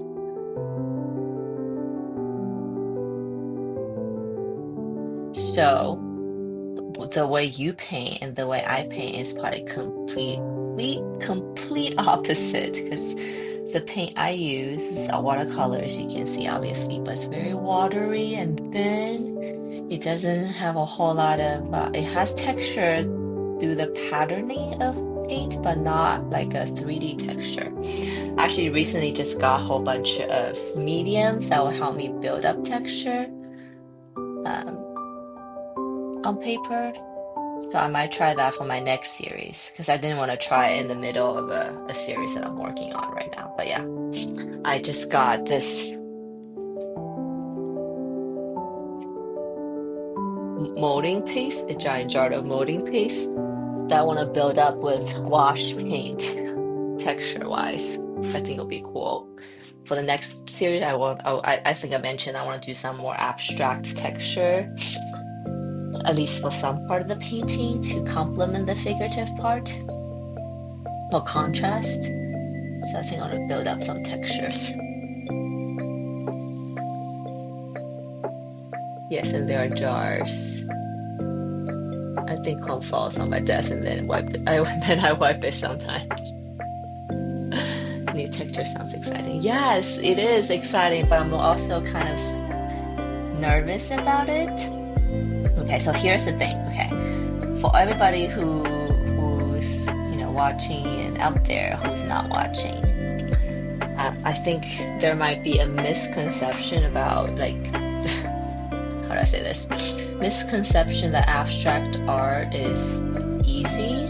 It might be easy to some people, but I think in general, to get the right texture and balance, it's actually not that easy. So I've been playing around with just abstract things, and it's hard to get the balance just right. I'll show you a little just doodling studying I did this weekend. I was trying to channel the abstractness, just channel my feeling without thinking too much about what's what. And this is kind of what happened, what came out. I guess it's cool, but I think it dried. When it dried, the color was not what I intended at all. And then I can see some parts of texture got diluted, probably because of the amount of water that I use, like this part. But this part stayed, that was cool. This is cool, but then this all kind of pulled together. So to get the right amount of abstract texture just right, I think it takes a lot of practice, and it's not easy. So don't knock all your abstract artists out there.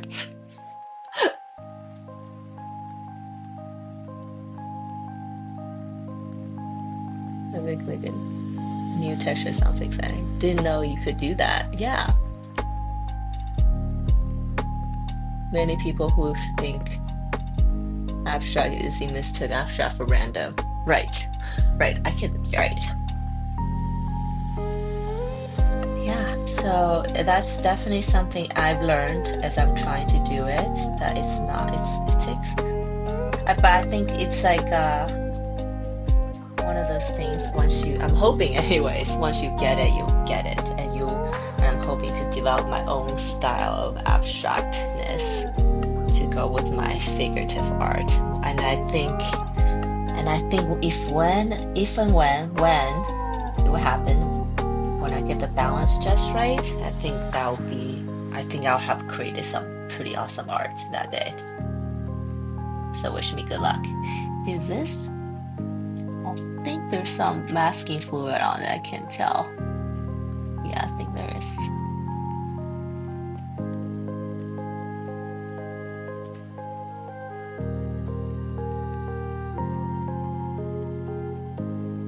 So yeah, because you see, I've been practicing. Now let's go back to this one. I've been practicing a little bit about how to do abstract art. It feels very definitely not familiar yet, because I've so far I've only done more figurative and representational art, but I want to venture into abstract. And like I said just a minute ago, when I strike the balance between the two, I think I'll create the type of art that I want to create. Isn't art such a funny thing? I think for the longest time I thought, hey, I found what I want to do, and then I've done it for a while. Then I want to explore, deepen, stretch it. So I think art style, at least my personal experience so far, is when you think you got it, keep going, because you might get something more out of it. Everything I'm doing right now is very surreal, but still figurative and representational. But they're surreal. I definitely noticed my background's getting more like not quite like more texture, like more textured, and I want it to be more textured, but it's not quite abstract yet. So I'm moving towards that.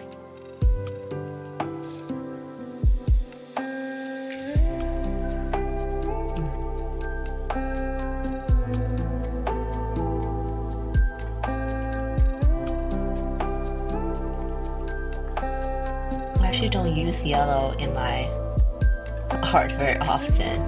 I think yellow's my least used color in my palette. So for this painting, I kind of wanted to force myself to use some colors I don't really often use, and yellow was one of those colors.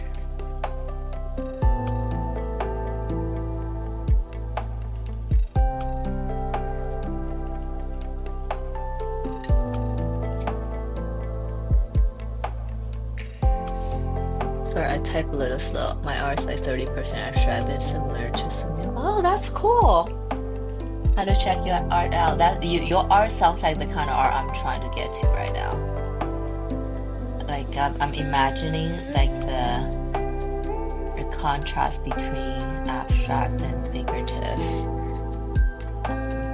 Definitely surreal. I think that in its when you have abstract contrast was maybe not quite like maybe stylized figures or florals, whatever, then you'll start looking surreal whether you wanted to or not. That's my hypothesis anyways. We'll see. And also I want to get to the abstract part because I think that's more freeing. I want to see what my mind can wander to. I think I want to free myself from or free myself even more from painting, and I think that's growth, which I'm excited about.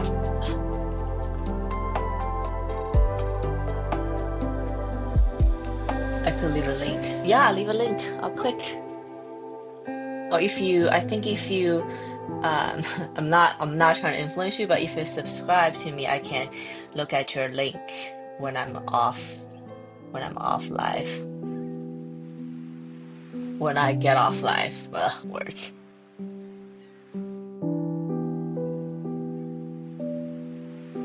But yeah, you can certainly leave a link and I'll click on it right now. So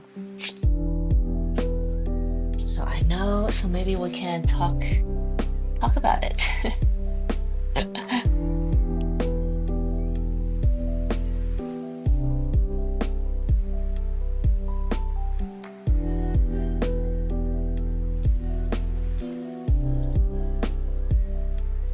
It's too brown.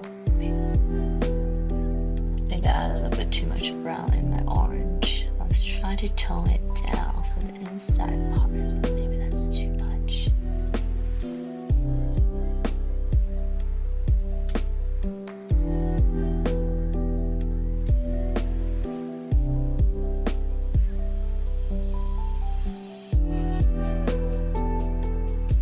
So the type of paint I'm using today, I actually been mostly the Japanese Kuratake trays. So all this color are super brilliant. Okay, I'm about to get this masking fluid off now.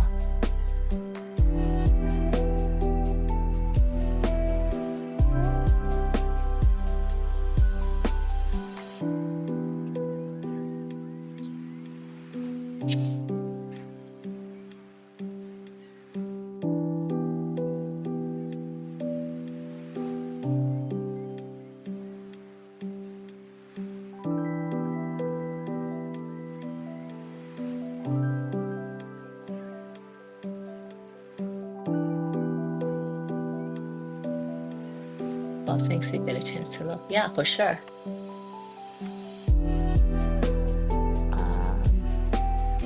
I don't see the link in the chat. I don't know if you're able to, but yeah, if you subscribe to me, then I'll definitely check out your channel and I'll leave a comment or something on one of your videos so you know I saw it.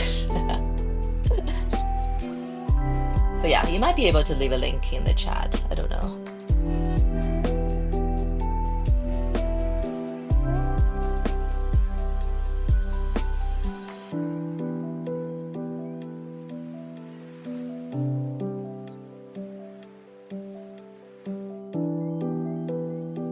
I always joke that when I use watercolor, it kind of does half the job for me. Because water, I'm painting with water basically, and it kind of floats and do things that almost like I have a mind of its own.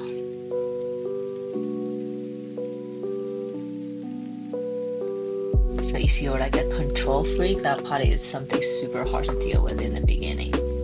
I was, and I feel like painting watercolors taught me a lot of lessons about life. You just gotta go with the flow, no pun intended, and you gotta let go. Also, another reason why I want to do more abstract things, I think. Let go.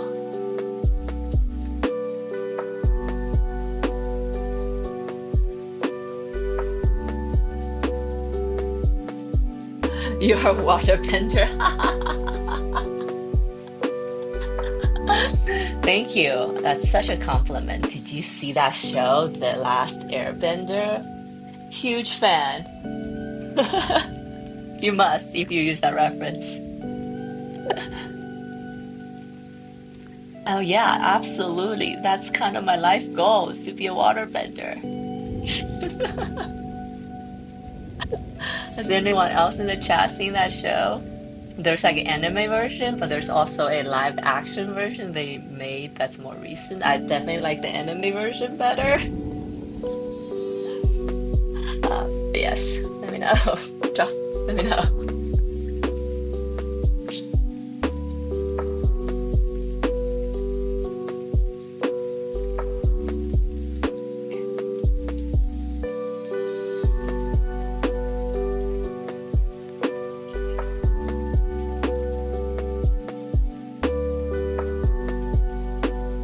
Also gotta give a huge credit to this paint because I feel like it's Kuratake paint is so pigmented. When I drop paint, it expresses in these areas just so beautifully. Like I almost feel like I don't have to do much to make the painting look really cool. So huge thanks to the Kuratake makers for making such an awesome product. Let's make this part a bit darker.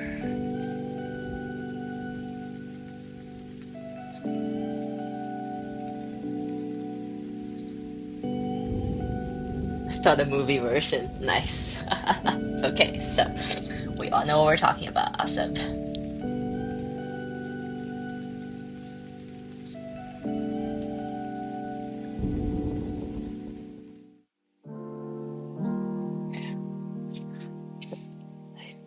I feel like I should bring some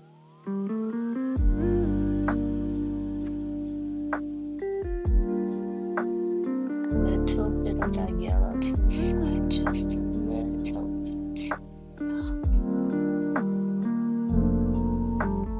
You've only seen the animation. Yeah, the animation is better, in my opinion.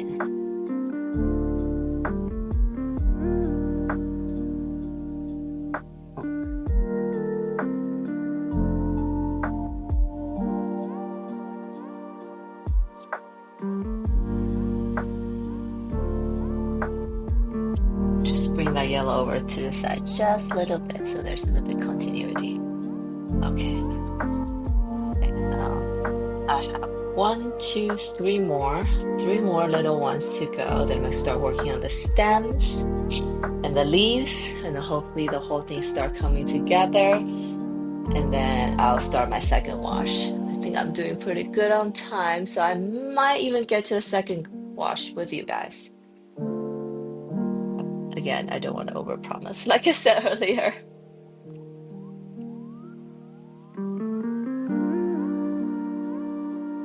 Another thing I noticed is that, I was on I was away for a few weeks, so I didn't really paint or anything.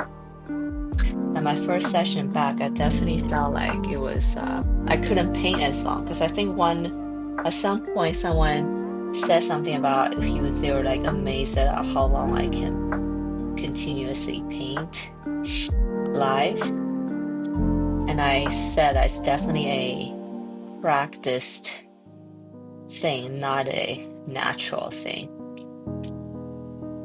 And I found proof because when I first came back, painting for a couple hours felt like so long. I was tired and I need to like step away. But then it gets it's like but then it becomes easier again. It's mostly like my mind starts to wander.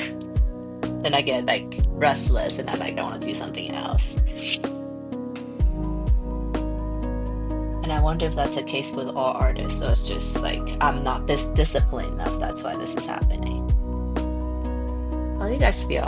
Do you guys you like to work long sessions, short spurts over many different sessions?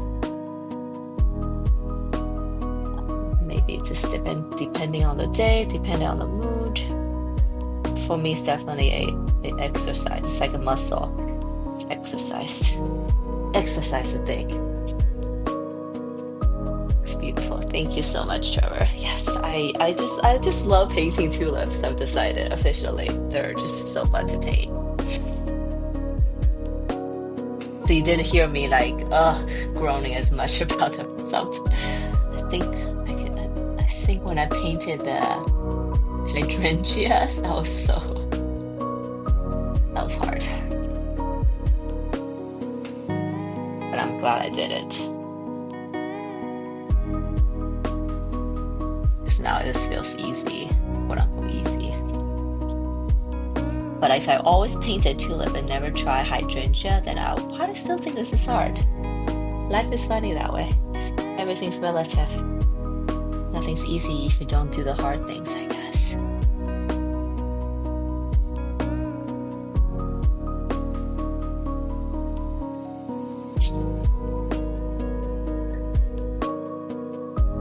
A4 paper said I play the piano and I can play all day long, but only practice for like 2 hours.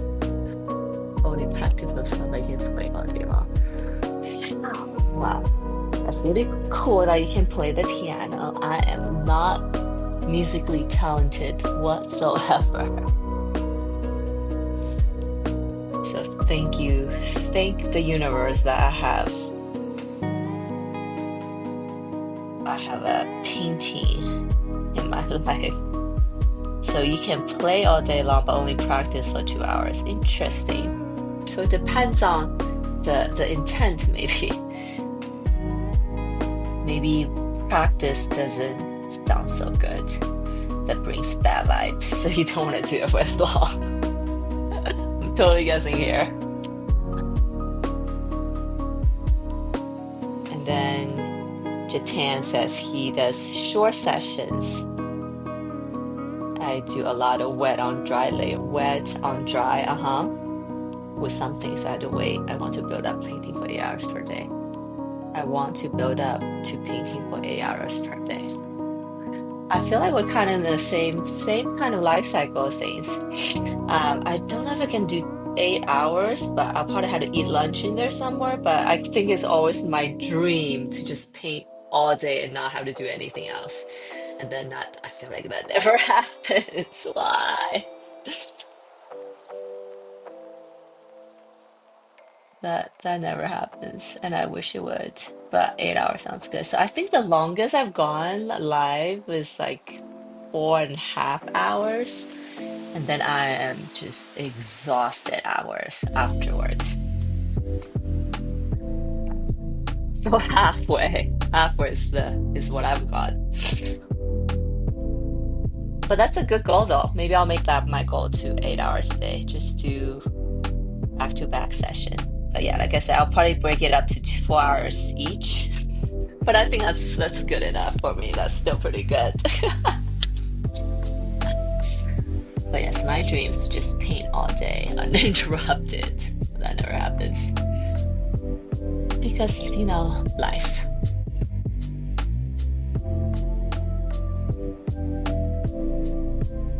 Maybe one day I'll just say I need to be in boot camp painting.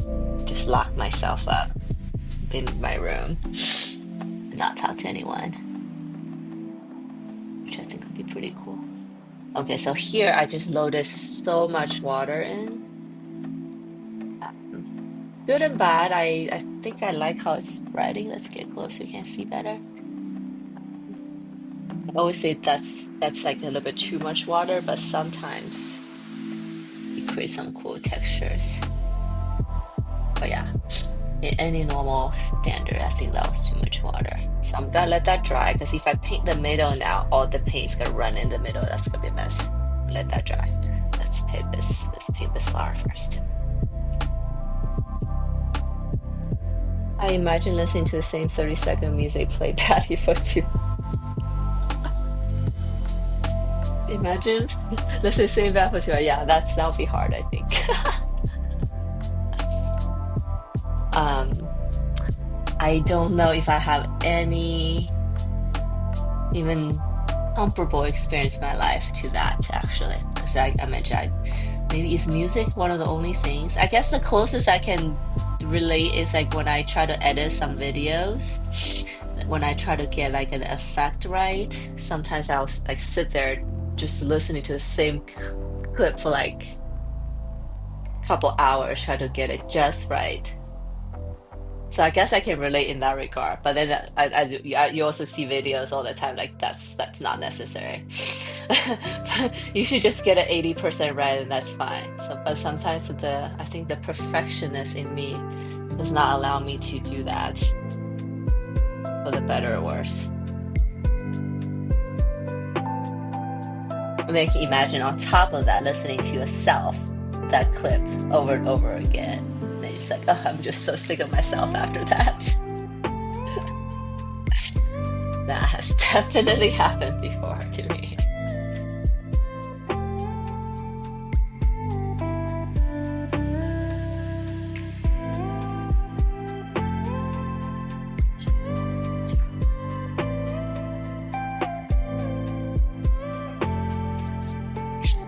But yeah, I definitely get that you see that's sometimes why I paint multiple paintings at one time. Some of you probably see me live with a couple paintings at the same time because sometimes because I need to let areas dry, the whole, we talked about the whole patience thing with watercolor, that things dry and that things breathe. So then I think my way to deal with it is to two paintings at one time, so that one dries, I can work on the other, and then back and forth. And then when I get into a good rhythm, that feels awesome because I feel so productive that I'm getting so much done all at once. But then when I don't get into rhythm, it's like double frustrating. Not every painting day is equal, that's for sure. Sometimes they go smoother, sometimes they don't.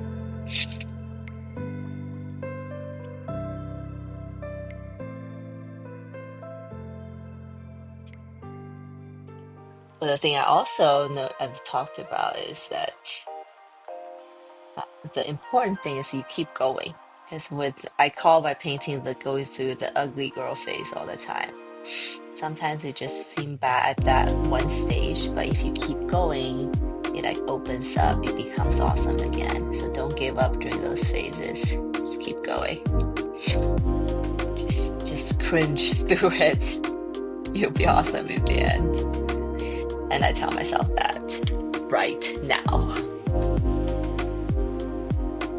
Although today, with this particular painting, I'm really liking this face. I'm liking it, so I haven't had a lot of cringe moments. There's definitely paintings that I do live, like midway, I'm like, oh god, this is gonna be a disaster. So far, I haven't felt that. Fingers crossed. Okay. How are we doing here? Slightly better, okay. deflate too much, everything just sounds the same. Instead of learning, you're just re-ingraining bad habits. If I'm tired, I'll just nap and magically wake up a better pianist. So I can sorry, that was a little bit shaking. I just my leg just hit the table. I can totally relate to that. It doesn't happen like on a daily, but it happens to me, I swear, like every quarter I go through that. In fact, I just went through that when I came back from my trip. But the version that shows up for me looks like this. I'll paint something, right? I'll paint a subject or explore a thing for a little bit, and then suddenly I feel like everything seems blah. Like suddenly I don't love everything I do, right? And then I think when I first started doing that painting, when I go through these what do you call patches of time, I'll be really upset at myself because I'll be like, is it me? Am I just a terrible artist that I can't get it right? What's going on? And I'll be like upset for a little bit. And then if I just keep on working on it, and that could be not one painting, that could be several paintings. I'll be all several paintings that will show up the same way, right? And then suddenly one day I'll have an idea and go try it, and then that feeling lifts. And oh, okay, I'm back.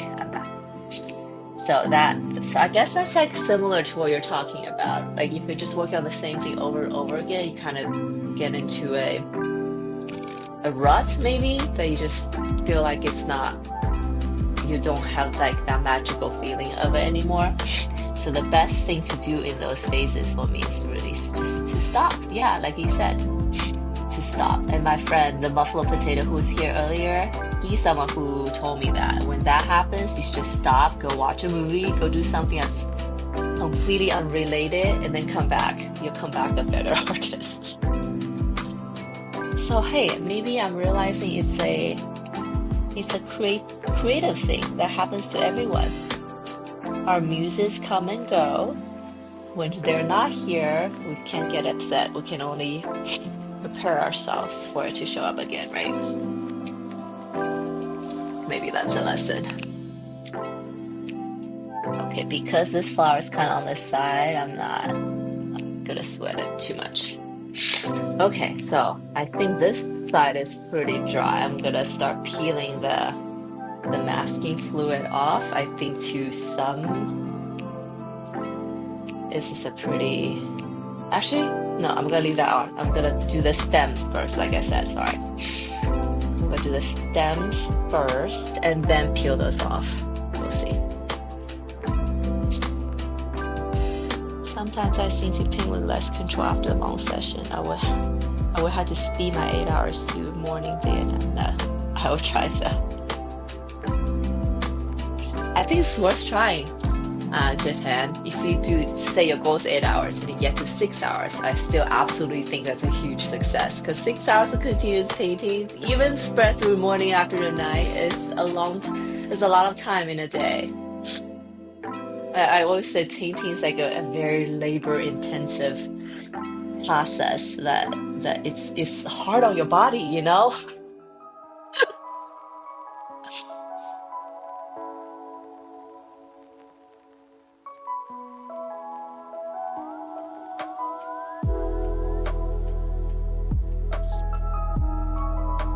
I think for me, if I stare at something for too long, maybe like my eyes get tired. Yeah, there you go. My eyes get really tired, then I can't tell if it's good or bad, and that's terrifying to me. Do you guys ever feel that way when maybe one day suddenly you're like, oh, I don't know if it's good or bad, and that feeling is absolutely terrifying to me. It's like, I compare that to like one day you wake up and you feel like, oh, suddenly I can't feel my fingertips. That's like scary, right?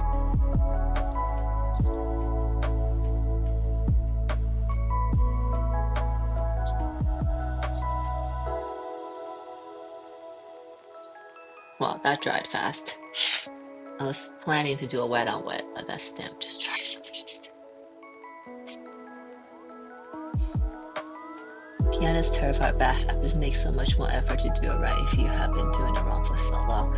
I think that's like how it applies to life. I've definitely had to spend a lot of time correcting my bad watercolor painting habits. In fact, I am probably still trying to correct that. Like, for example, you probably, if you've attended my live before, you probably hear me say a lot about not overblend.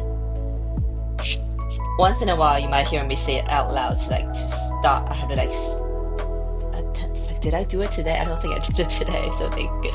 So that's good. Sometimes I have to like forcefully say it out loud to stop myself from working on something like over blend certain areas. Because I think the beauty of watercolor is the fluid, the fluid, the random. I know maybe not random, but fluid is the word that I'm stuck with. The serendipitous encounter of paint. And when you overblend, it loses that magic because it's not oil painting or acrylic where overblend, when you render, blend, that you get something more realistic. That doesn't really happen. It somehow happens sometimes in watercolor, but not always. So yeah, I sometimes had to force myself to stop overworking a certain area. So that's a bad habit I'm trying to break. There's probably more that I can't think of right now, but definitely lots of bad habits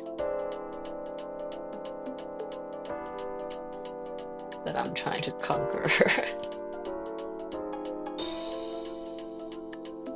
I enjoy these stems because they're just like a long cylinder, basically. Long, simple shape where I can have a lot of opportunity to create lots of different textures.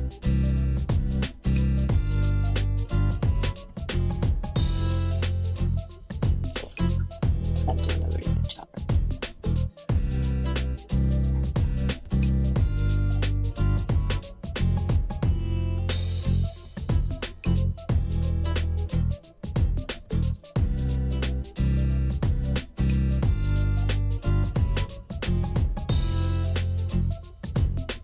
You notice I'm like doing a lot of this dipping, dropping. I'm dropping paint into it basically. That's me letting the watercolor do the job.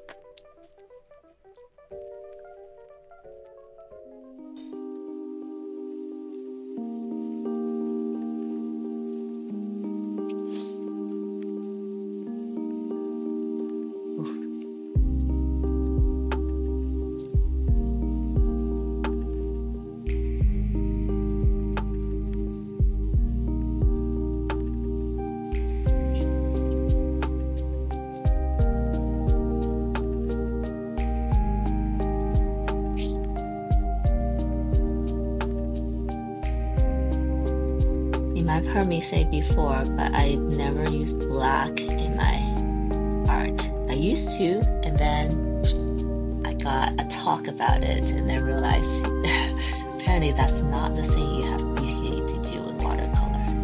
So when you see really, really dark colors in my painting, they're either a dark navy color actually mixed, or a dark navy or dark umber, burnt umber mixed with the blue or mixed with the red.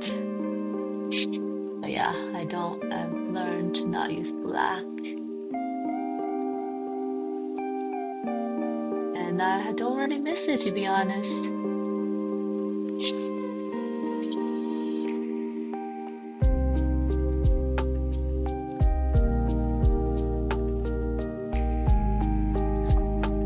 Watching watercolor because it's different. Watercolor is almost performative, and your painting is an artifact of performance.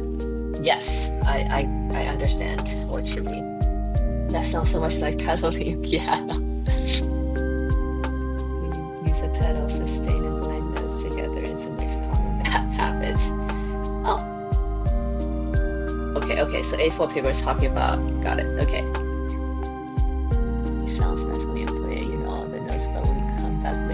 Oh, you hear his puff of sound.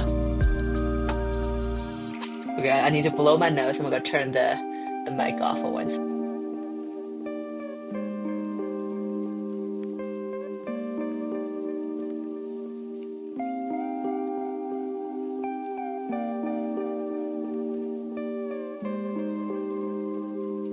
So yes, pedaling is like overblending, yes. And then Jatan said, watercolors perform. I'm pondering on that.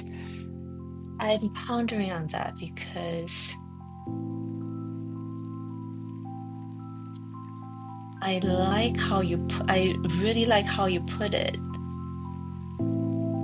The active watercolor painting is almost performative, and what you're left with is the result of the performance. Yeah. Yes, yes, yes, yes.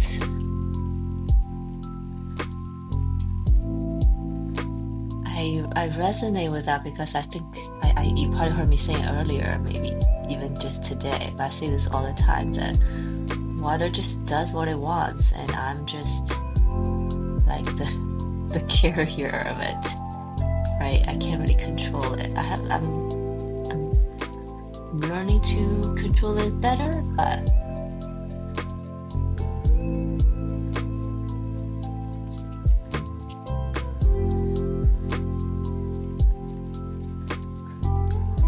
you know what's coming up for me right now? Don't laugh, okay? You know the chant in Dune when fear passes through you, over you, you look behind. I'm paraphrasing, right? Something like look behind. There's nothing left but like a path. Looking behind the path of the fear. There's nothing left except for you. And oh my gosh, I need to look that up. I used to know that by heart, but not today, apparently.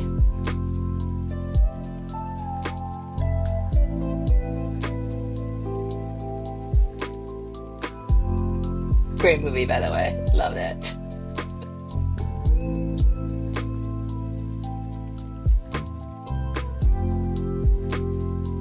Fear is a mind killer. So when it has gone past, I'll turn the inner eye to see its path. Where the fear has come, there will be nothing, only I remain. For some reason that came up. I'm sorry if that was totally random, but it kind of reminds me of like once the water passes through the path or the paper or whatever it may be, you know, the paint is left, yes, but really it's like it's leaving a trail of your action, of my act of painting. Anyways, that went a different direction. But yeah, that when you said that, when I read that came up to me for me for some strange reason. Anyways, I'm back.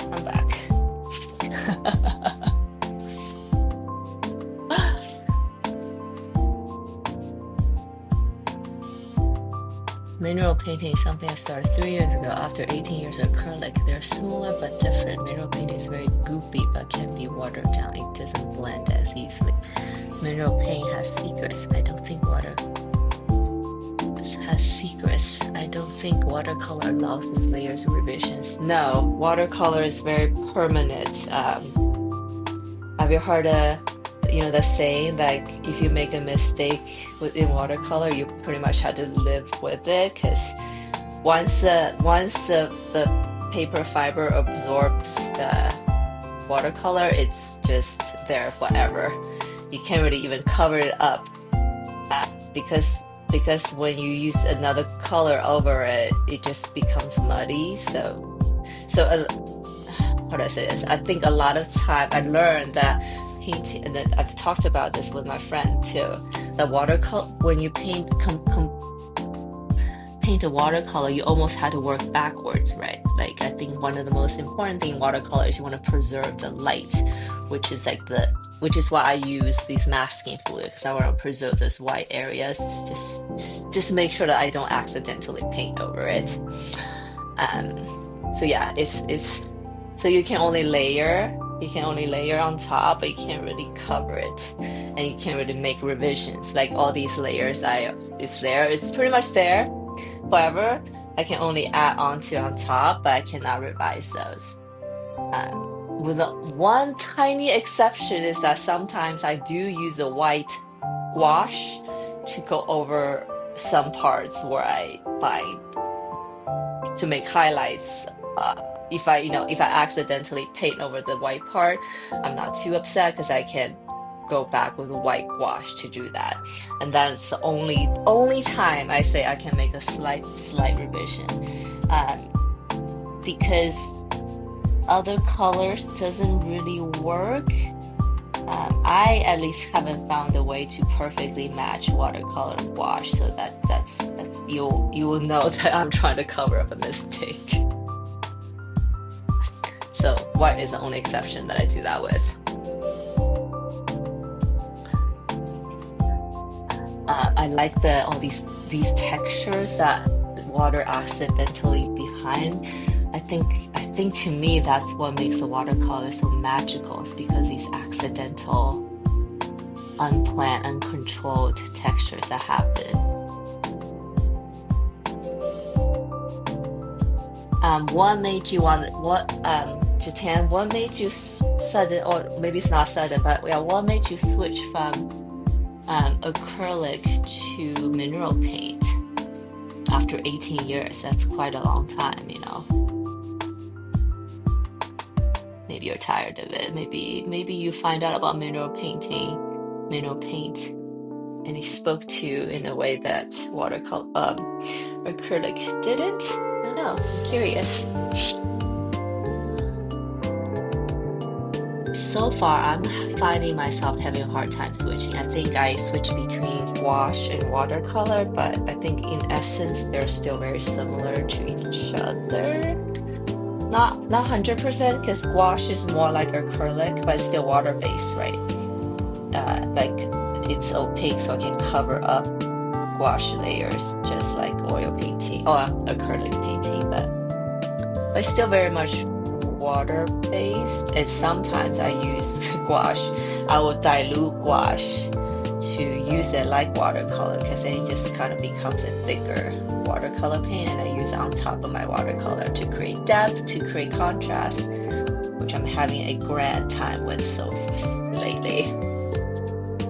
But yeah, so far I haven't really had the courage to get back into oil painting, which is the other medium I used to work with.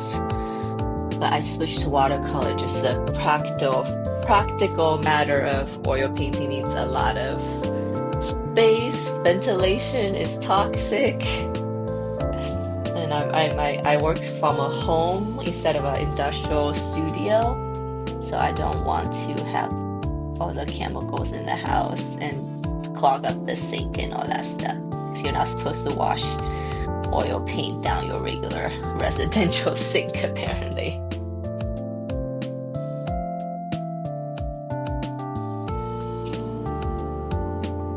I wanted to use a natural material, but that's not just as easy as acrylic. I just put the paint on surface, so no fume plastic waste. Okay, that's a good reason. Very practical.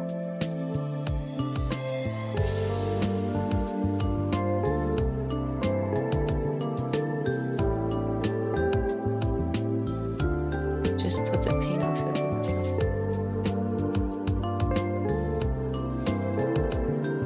Oh yeah, so is it easier to clean up? I'm wondering, because I definitely have seen people's like acrylic studios that has like paint everywhere on the walls. Everywhere. I wonder if I'm guessing if you have goops and things falling, you probably have that at home too. But I keep my studio pretty like neat, clean, almost unnecessarily. I have a white table, as you guys can see, and I will scrub it with a magic eraser often, So I don't know. For some reason, when I think of watercolor paper, I'm thinking this pristine white situation, and I kind of want to have my studio to reflect that. And watercolor is way easier to clean off, obviously.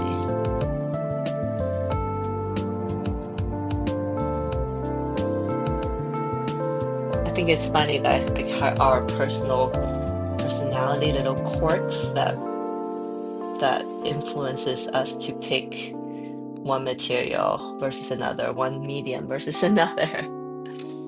It's all a reflection of who we are, huh? In the end. And the A4 paper, if you're still here, do you ever think about taking up, painting or watercolor, for example? Because you do a calligraphy, so it's basically using words as art, right? It's not as flattering. Okay, so it's probably you could probably have a slightly neater situation.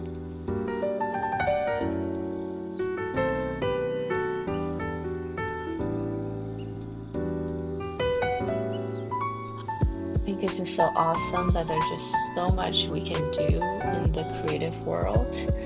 And I just hope that I can live as long as I can to explore them all.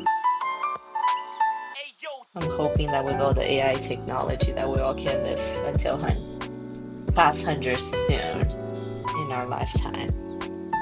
Think that's possible, guys? I would like to live for a long time so I can do art forever. Maybe that's greedy and selfish, but I'm gonna die trying.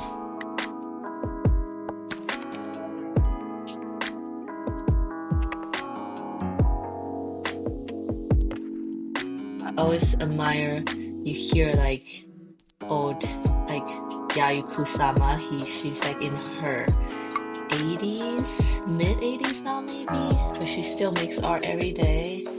Like Miyazaki, he's pushing 80 and he still draws in his studio every day. I just want to be one of those people, never stop.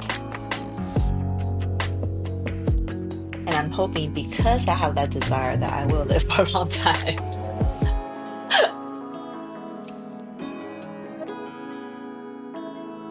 I just wipe the tools in the palette and then rinse them. I learned engineering drawing. Engineering drawing in college, if that counts. Engineering drawing, like technical drawings. Yeah. I mean, I guess, I don't know. I studied architecture in college, university. I had to do all those architectural drawings and I hated them.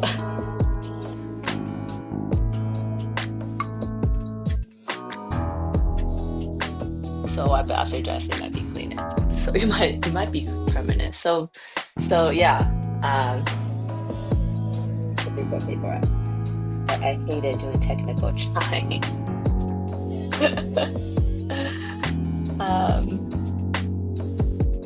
So yeah, there's that. And then to Jitian, maybe you should just all leave it on your table. Then maybe one day you look back, you might look something pretty cool. It's all your past excursions of paintings, traces of each piece. I think that'll be cool. You always see like artists' desks who are caked in different kind of paint over the years and they never washed it off. And then after like 20 years, you look back and was like, wow, that's like a story to tell in itself. And I think that's always so cool. So yeah, maybe you don't wipe it, just leave it.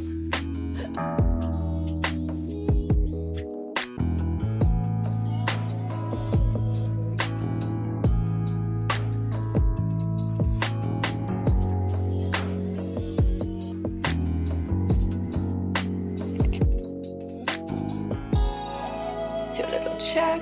Okay. Okay, I think the color's good. Now let's work on the petals.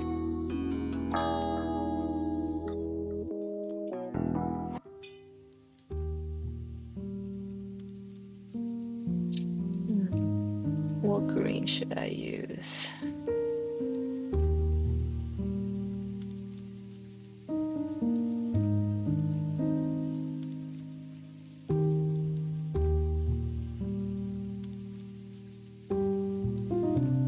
think Goya didn't clean up.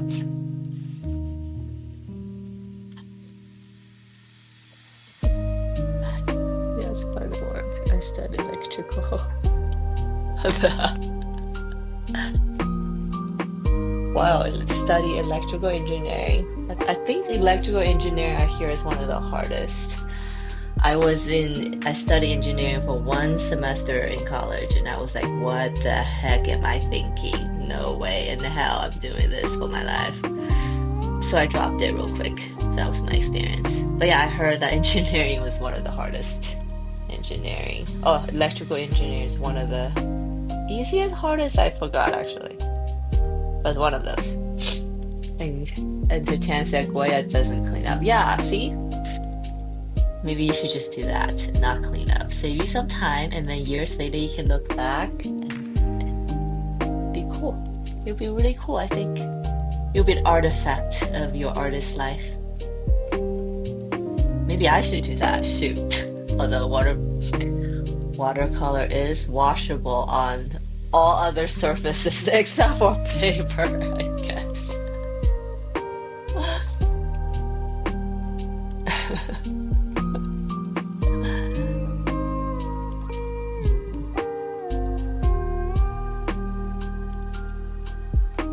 I just realized that actually, and the ironing in it. Well, maybe that's a good thing that I can wash it off in everything else except for the paper.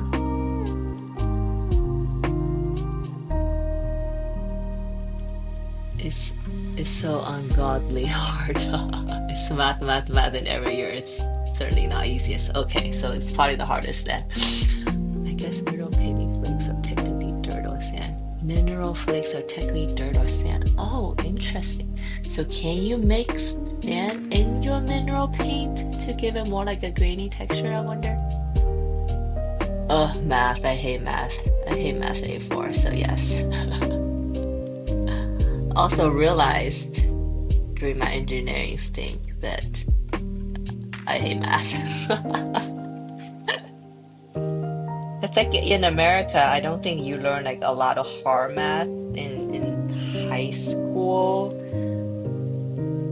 or so.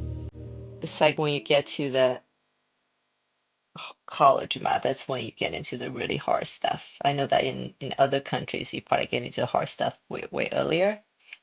So yeah, I was like, oh, I'm pretty good at math. Everything up until geometry I was pretty good at.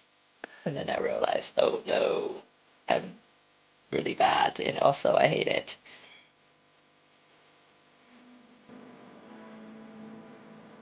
Ooh, I like what's happening here. Okay.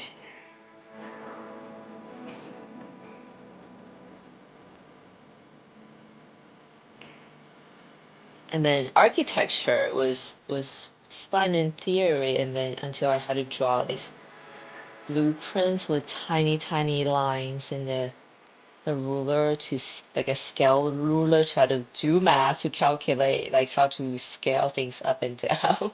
That's kind of when I lost interest.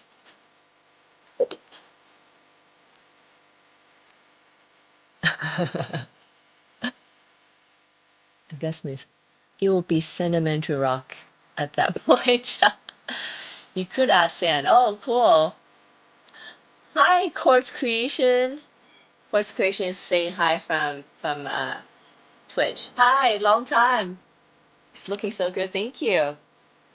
I'll show you the opening photos just. So today I'm exploring cow. The year of the cow is my eighth animal. The cow is kind of sitting there having story time with my orbez. I thought it was pretty cool concept, so I'm pretty excited about the finishing of this. But thank you. Murals is pretty grainy by the time the layer all go on. Like the third time I paint the nose.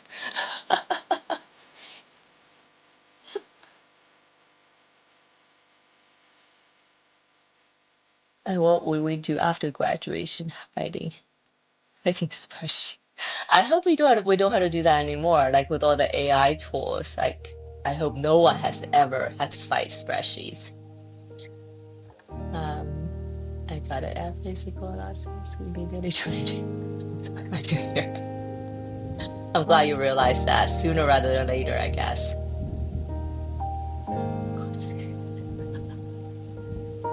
Yay, I'm glad looking at my painting that makes you want to paint.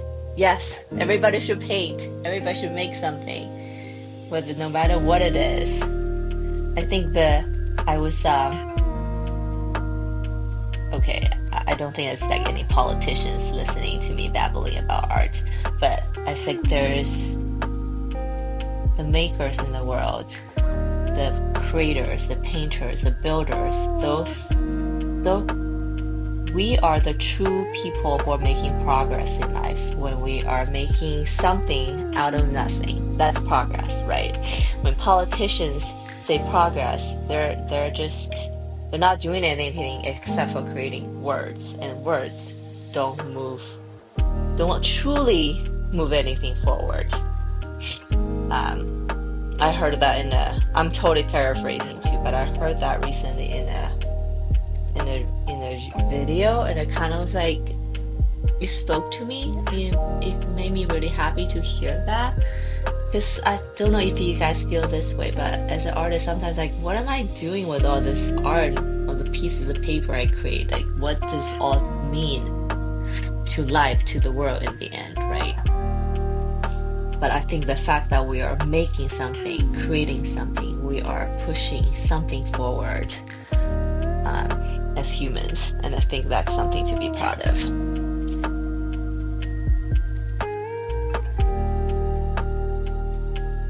So if you're a scientist, you're an engineer, you're making something new from nothing, that's a meaning of life to me. And us here can just look down on everybody else who are not doing that. Okay?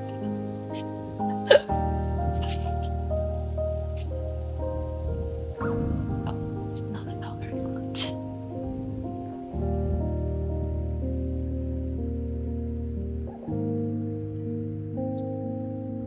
I'm saying that half jokingly, but completely serious.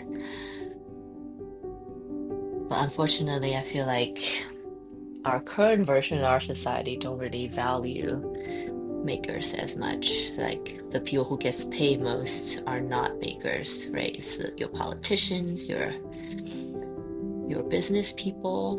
I guess business people are making something out of nothing if they're inventing something. But there's alternative motive there, maybe, and it's not that pure. Agree, that's deep. Thank you. I don't know why I just went on that rant. What did you guys say that sparked that? You guys probably said something to spark that thought in me.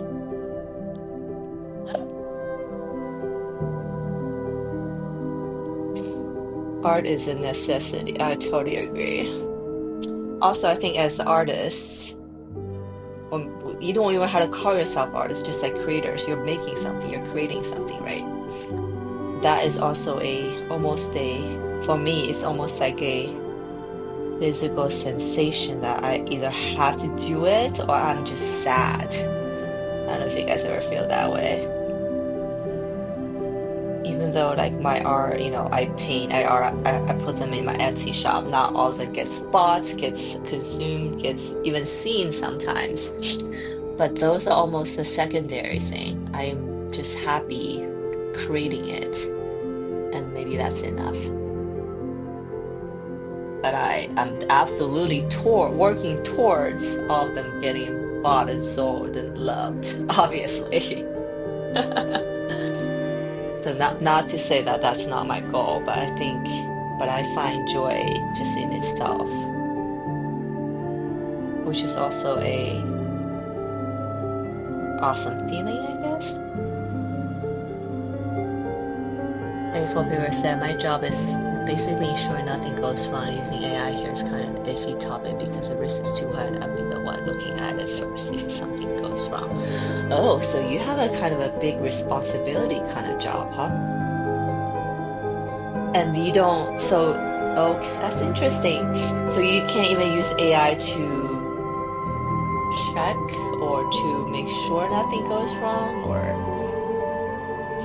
help you do your job easier or anything like that? Or is it more like a company policy, I wonder? Uh, yeah, AI is such a like an interesting debate in our society right now, huh? I think it's definitely gonna displace some people's job, but probably hopefully create new jobs for those people. Um, so I think I share that, besides doing art, I also work in marketing now. I've done a lot of random things in my life. I was a shoe designer for the longest time in my life, and then during the pandemic, I decided that I don't want to I don't want to work I don't want to be creative in a corporate setting because there's so much limit and red tapes to that. I just don't want to live like that anymore. So now I do a lot of marketing stuff.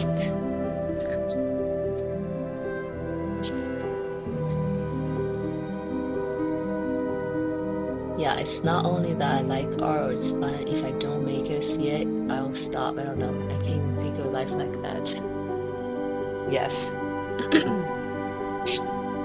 I totally get you, Jatan. I'm totally the same way. So yeah, so when that job, I was like during the pandemic, had this realization, like I'm just like I feel like I'm not exploring my full potential, not even full potential. I'm not making the things I want to make, and that almost has a cost to one's soul, one's well-being, right? I know I'm making it super existential. Maybe it doesn't have to be like that, but it certainly felt that way at the time. So I quit my job and now I do art and help my husband with his marketing stuff. The marketing part is like it pays the bill, it gets me fed, but the art things is what feeds my soul. Does that sound corny? That probably sounded super corny, but that's how it showed up today. And I have this blind faith that I share this with people all the time. I have this blind faith that if I believe in it, if I keep going, that one day I will have my art answered, or someone will answer my art calling, make it into a real business. I mean, it is a real business. I run an Etsy shop, but it's definitely not a business that I can do full time that pays all my bills. So I'm working towards that. So I'm putting this intention out there, okay, guys? Wish me good luck. I can't put you have to double, triple check anyways. It goes to multiple hints, so it's a convoluted but necessary process. Gotcha. What you're working on must be super serious to have a big impact for it to have that kind of check and balance. So yeah, I'm sure there's a reason that you can't use AI. Also, speaking of AI, the random thought the other day I had was that, you know how the AI first showed up as Stable Diffusion as like an art engine, right? And then all the artists out there like up in hands about like why is like machine doing the very human job, and why are these companies coming out with these models that's trained all these artists' hard work, etc., etc. But I feel like now I'm slowly it's interesting that even though that was like the first thing that came out, I'm also starting to believe that the traditional art that I'm making right now, the ones that Jatan's making, the ones that we're doing on physical things is exactly something that the AI cannot replace or replicate, right? Like you will always see, we all have seen bad AI slop images, right? They just, something's off about them. You can't quite put a finger on it, but something's off about them. So even though that was like the first thing that came out, but I feel like it's also what we do here is one of those things that also cannot easily be replaced by AI, which I thought was funny. Or not funny, but interesting thought I had the other day. Even though that was the first thing that came out, it's part of also the one thing that cannot be replaced. What do we say? Art is a human expression. Art is a very human thing, and that even though AI might produce an outcome that's similar, but it's not quite the same. It doesn't hit quite the same. So my prediction that we'll probably see a lot more artists in the few coming up, maybe in the near future. What do you guys think?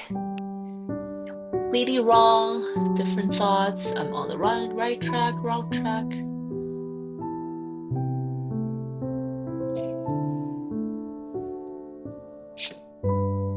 Yes, not only that I like art, it's fun. I don't make it. Oh.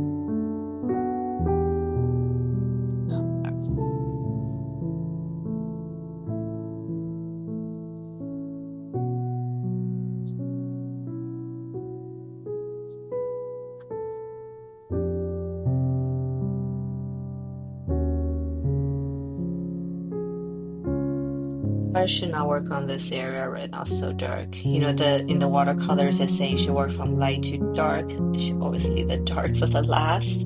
I find myself violating that rule quite often.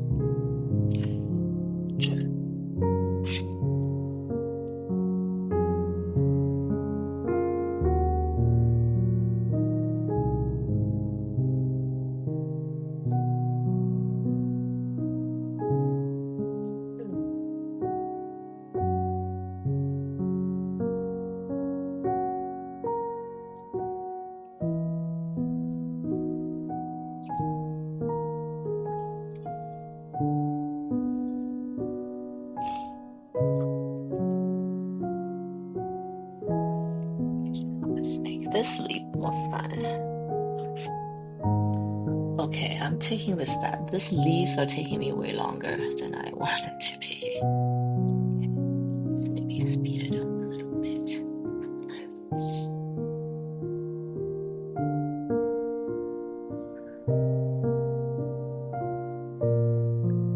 Hello, Cherry Berry. Hello, welcome. Welcome back. How have you been?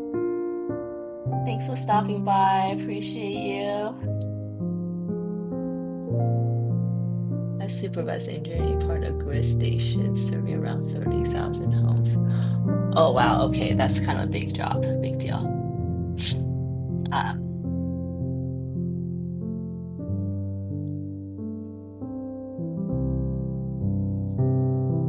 I would imagine AI will eventually arrive to those kind of, I don't know, maybe because like if it's an electronic and grid, I would think that wouldn't AI be better at it than humans? Because they are like electronic, you know? But what do I know?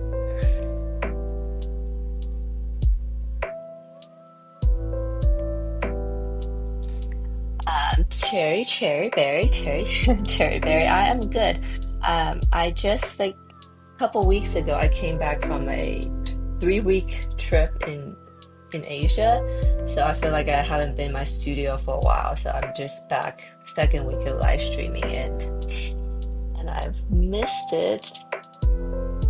And I think for last week when I was painting, I was like, oh, this feels so foreign.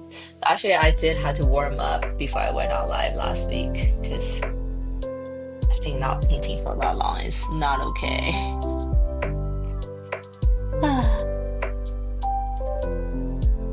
But yeah, how's your summer going so far?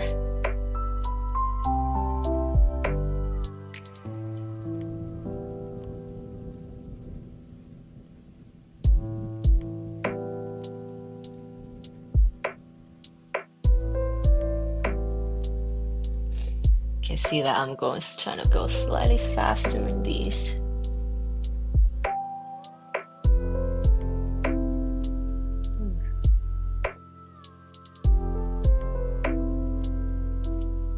So a lot of times with these like in between spaces, I try to make textures, and the way I do is I just like dip, dab, drip.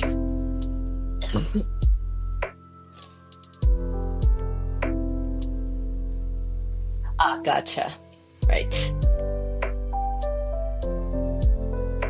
You gotta sometimes probably have to make some decisions on like what to do if something goes wrong.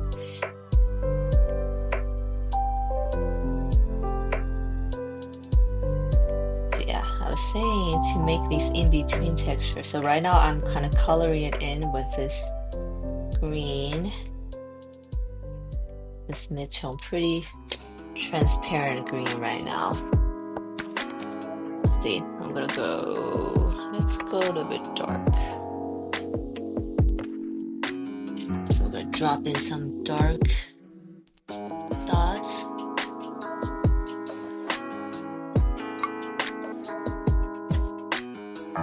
Closer so you guys can see better. Drop in some dots here and there.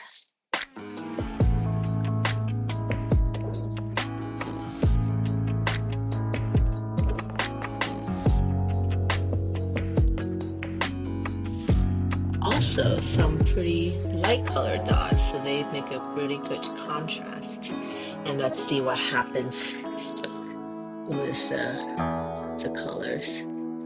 Because I don't know.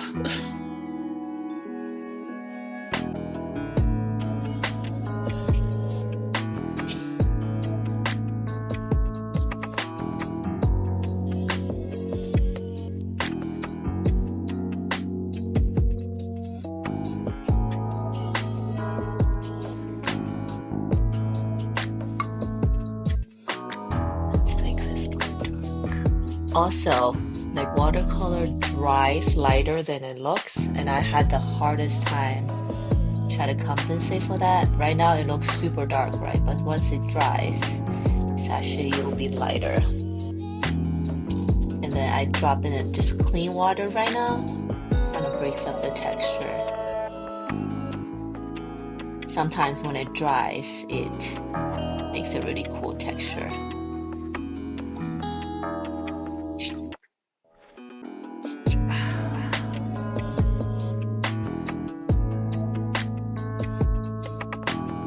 Art looks so amazing. I love tulips. I love pink. So double amazing. Oh, thank you, Cherry.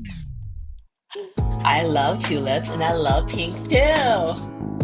So I was in the before you came here. I was telling everyone I was kind of really excited about starting this painting because of everything you said. It was something this painting was something I look forward to paint. It's not always the case, I had to be honest. Sometimes I concept a painting, I'm like, okay, this is gonna be a drag to paint, so I like stall and I'm not as eager to start, not always, but today I was pretty eager. I was pretty excited. So what I'm painting today is I'm painting the Year of the Cow. So we have a little baby cow here. And then my orbit, one is reading a story, and the other two orbit and the cow are attentively listening to it with the tulips in the background, because the tulip is apparently the flower for an ox, cow, or designated color, shall we say.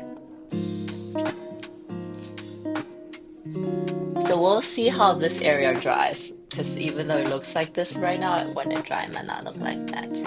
I'm gonna do this area.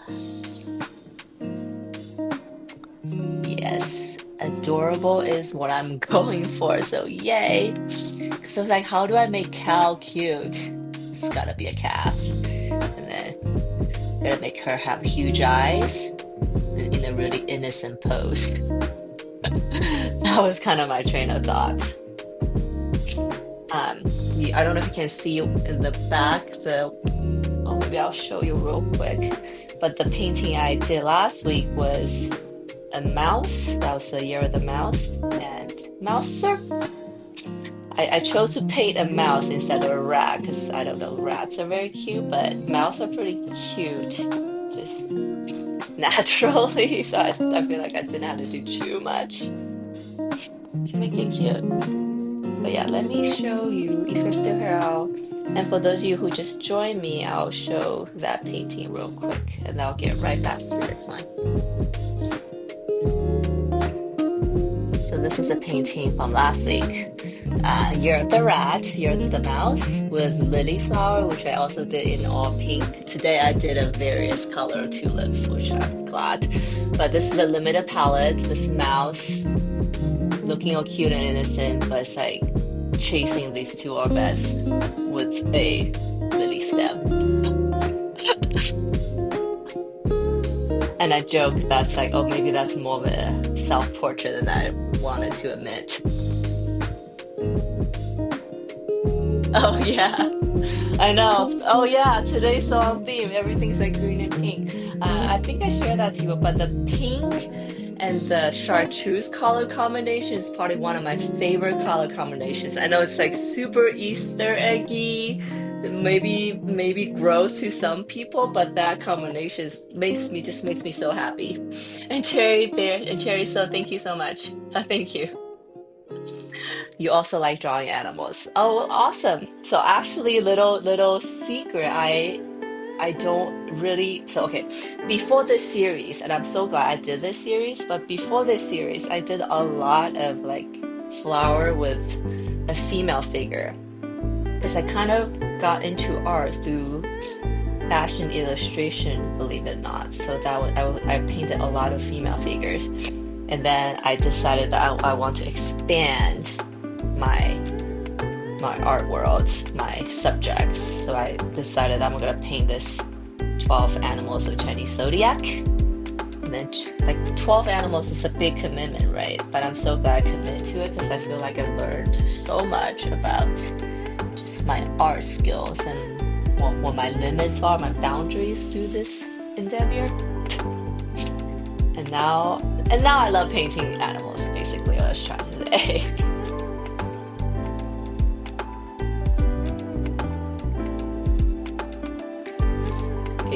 Does Orbis have some kind of society? I love that question. I didn't think so, but they kind of have to be, huh?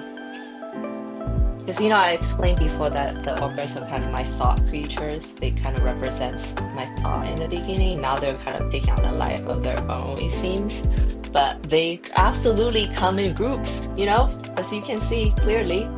And I guess when you have things in groups, they have to have a society, right? They certainly, in my mind, have relationships. Just like our thoughts, our thoughts don't always live in isolation, right? Like one thought triggers another, one influences another. So I definitely think they come in groups. I love the society idea. And really, I think it sounds like I need to create a whole series of orbits to answer all your questions. Like, how do they exist? Why were they born? What are they doing here on Earth? Or maybe they're not on Earth, guys. Maybe they're living in another realm. Always possible. Watercolor is hard for me. I think watercolor is still hard for me too, even though you might think, oh, it might not seem like that for me, but I think watercolor is one of the hardest mediums because of the unpredictability of it. And I mentioned in the beginning that it's like such a challenge for a type A person because you don't have a whole lot of control over it. You do a little bit, but so much of watercolor is just kind of go with the flow and let water do its thing and live with imperfection, which that was the hardest thing for me, I think, to like be okay with all the, jagged, uneven edges, be okay with when things don't blend exactly like how they should be. And I have a 24-hour rule for myself. Whenever you think something's crap, like you want to trash it, just come back the next day. And sure enough, every time I come back the next day, they go, "Oh, like this looks pretty good." I don't know why I was so like hell bent on correcting it yesterday. They have books, right? They must have knowledge and stories to tell themselves. Yes, they obviously can read, right? A4 paper. I love that. And see, this petal, I did the color so dark earlier, now it doesn't seem dark at all. Why? Why? I think I need to add poly. I'm gonna add some blue to it. I think I did that earlier. So this, because I want to make this dark, so this leaf might be, it's an example of a leaf. I might end up going over it with some gouache. Gouache just punctures the paper with so much more intensity. It's like almost a cheating. I always joke. But yeah, it was so much darker in my mind. Now it's not.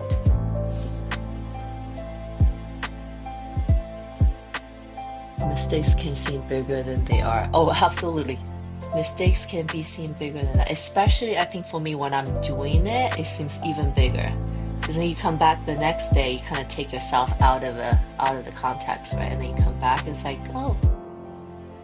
Sometimes you're like, I love it. I love the freeness of it. So yes, it's so as you know, I think all that is like it's hard for some people, myself included. So I think doing watercolor has been almost a spiritual experience for me because I had to overcome all these things. And I think it's absolutely true, Jitian, that mistakes in our personal lives can seem so much bigger. We're like way harder on ourselves than we need to be. So yeah, so I feel like doing watercolor has been a spiritual experience for me because I'm learning, pat myself on the back to live with mistakes, to live with things out of my control and go with the flow wherever the water flows. Yes. And I would say my creation of the orbits was almost accidental. Like one day I was just drawing, I think, so it started with me drawing anemones. If you guys know what anemone flowers look like, it's like these giant petal flowers with a really dark center. The center of the flower is really dark. And then one day I was like, is this just with a dark center? Doesn't look that interesting. So I just randomly start drawing eyes in them. So then suddenly I have eyes in my flowers. I did that for a little bit and then like, that doesn't quite seem all the way, like I pushed it hard enough. So long story short, that's kind of how slowly the orbits came about. It's an evolution. It's an evolution. I didn't like set out to, I think I'm gonna create an eyeball creature for my art. I didn't set out to do that. It kind of just evolved and happened, and now they're here. Now I've created something that's here to stay. Yay.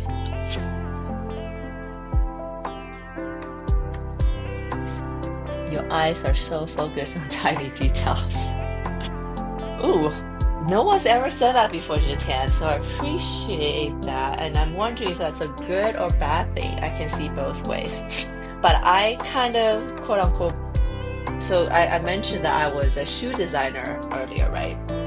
And shoes are small objects I had to correct and look at on a daily basis. So I think my eyes should just train on small details.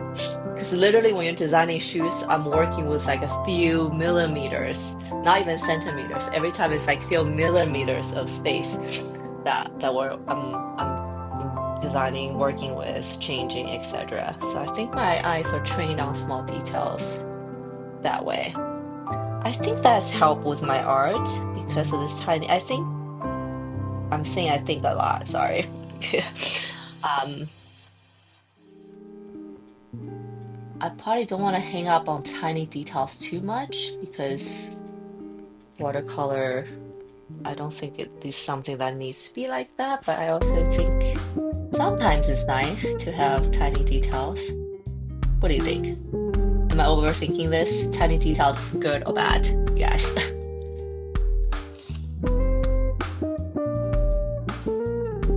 That is not what I was thinking at the start. What a leap. Yes, that was definitely a leap in both faith and and skills and just my whole life, I guess. But no regrets whatsoever. I'm not looking it back.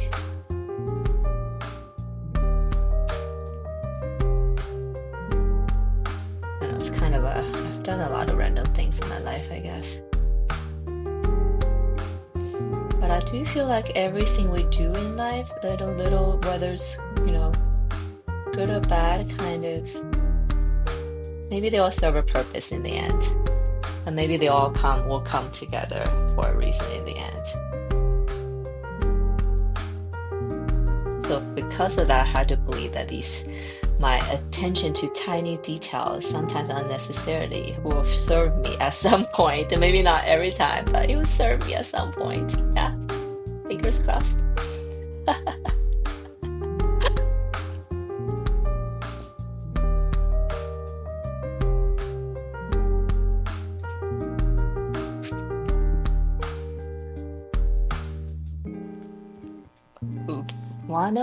So I am using my phone as my secondary camera and it's running out of battery. So let me plug that in real quick.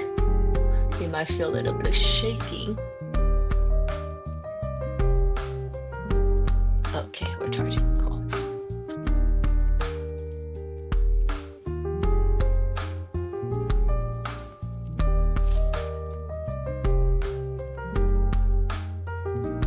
Hi, Michelle, you're back.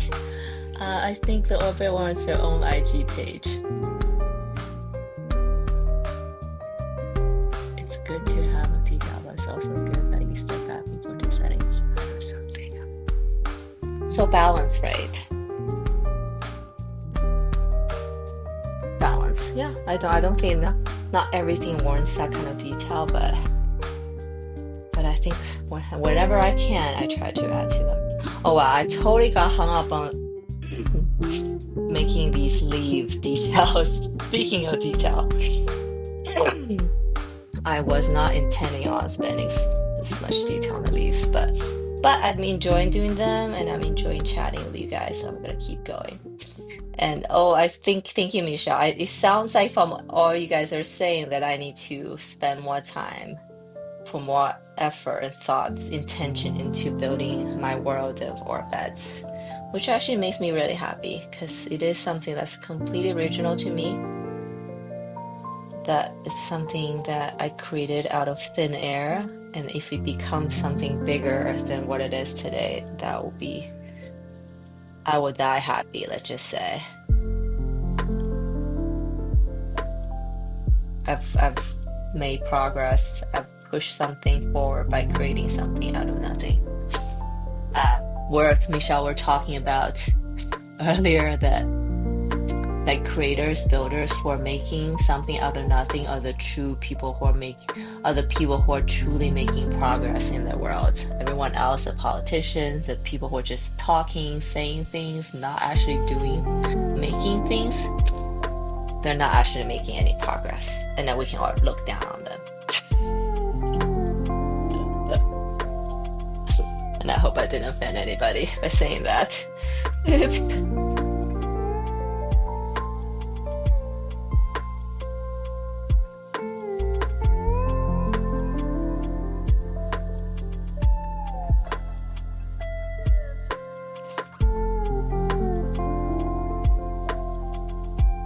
And that is totally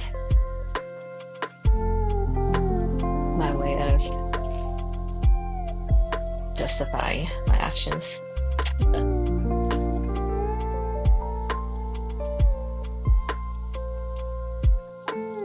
Hi, kitty. Did you guys hear my cat meow at me? Let's meet my cat. This is my cat. Oh no, I probably shouldn't let you step on this. Your hair is gonna get everywhere. This is my cat, guys. Meow, meow, meow, meow. She just came and meowed at me.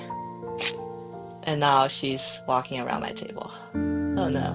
Whatever. What have I done? She's never been up here before, by the way. Okay.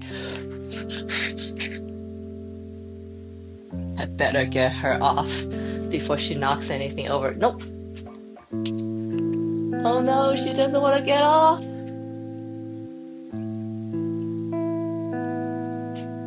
Okay. Nice trip last time.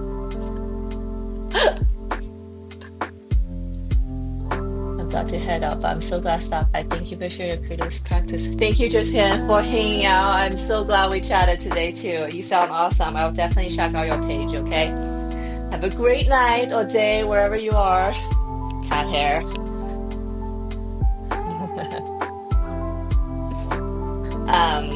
So my cat, I was kind of panicking because I have so many little things on my table, and my cat loves to knock things off of the table. I think all cats do that in some extent, right? So it's like, oh no, I had to quickly get you off before you knock anything over and break anything. Okay, I'm gonna just paint in the backgrounds here. So with the orbits, I'm not super worried about painting into them because in the end, I'm going to paint them in gouache, and gouache, as I mentioned, does cover watercolor, so it's fine. Casper makes every painting at my house 3D art. I know. I don't know if you guys saw me. I was like taking off little hairs from the area. That's why I don't let her up here, and I don't know why I just did that. But this table is tall enough that she can't really jump up, so that's my saving grace.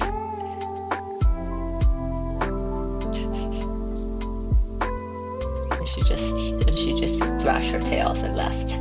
Okay, lady.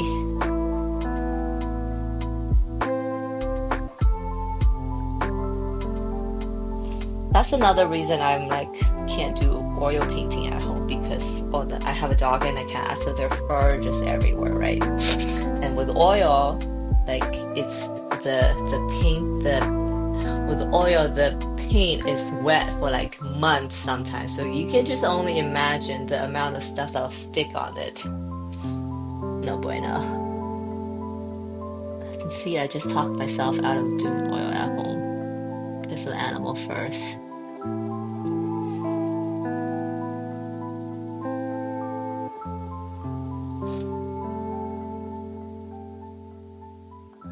Oh, really? Darn. I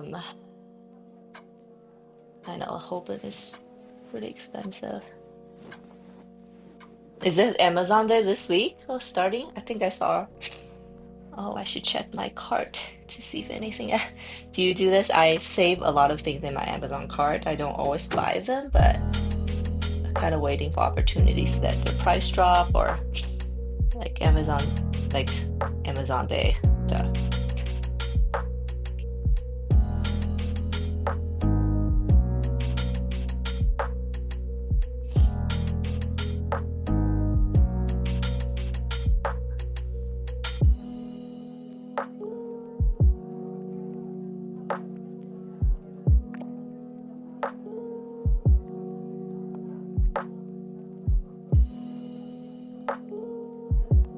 A small oil paint, yes.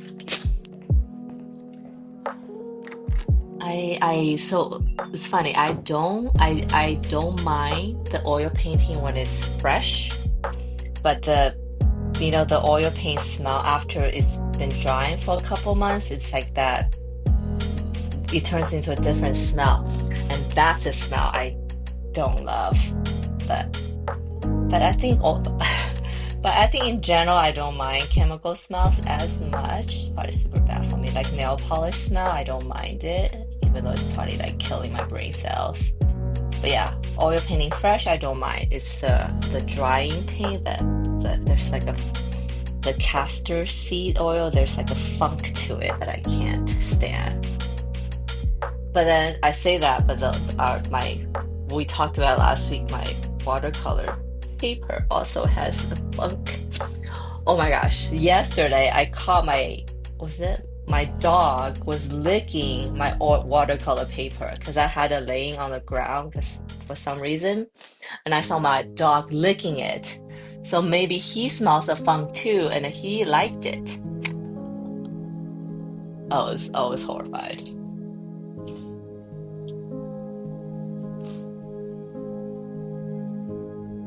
I'm too much.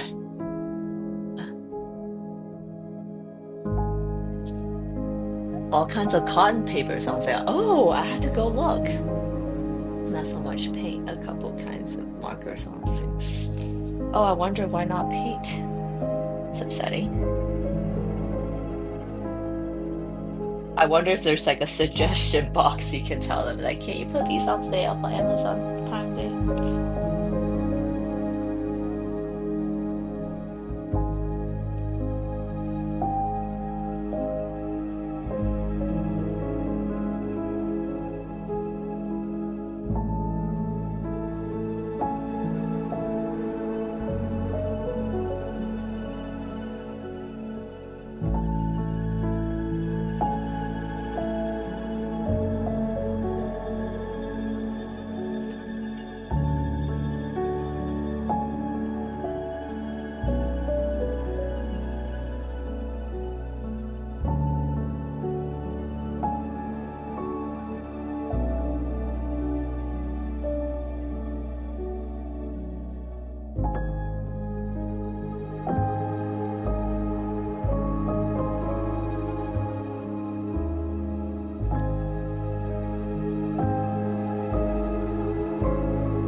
Okay. Oh, I made that real dark, huh? Almost too dark. Okay.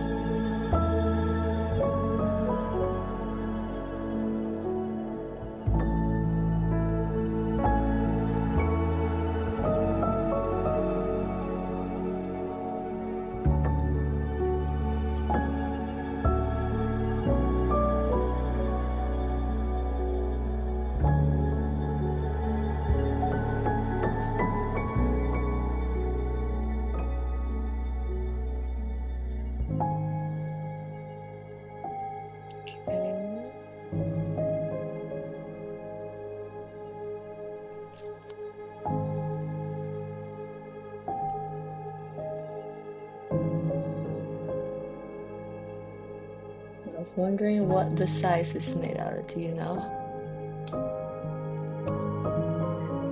Not so much paint. I'm wondering what the sizing is made out of. Do you know?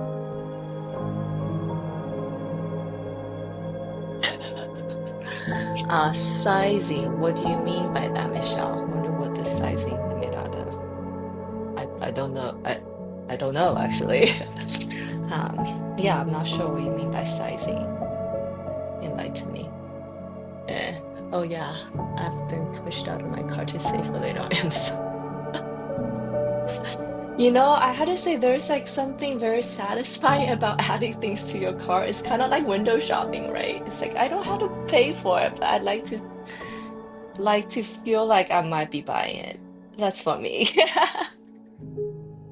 It's funny.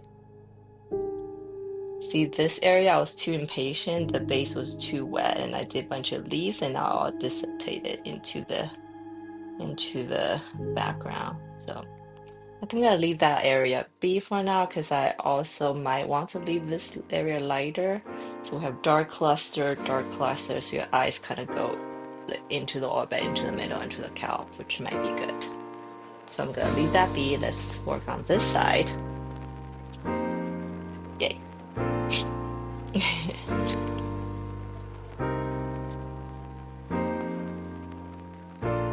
The sizing and watercolor paper. What is it made out of? I think it's some sort of like gum liquid, but I'm not sure. I have to look that up. I guess we can all look that up. Let's look. Now I'm curious.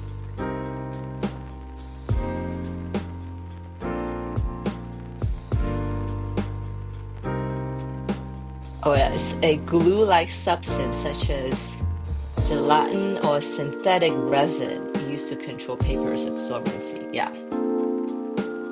Yeah, it's like a gum material, gum liquid kind of thing. It's like what did I just read? Synthetic resin sounds really toxic, so I hope it's not that. And some gelatin, yeah, some sort of gum thing.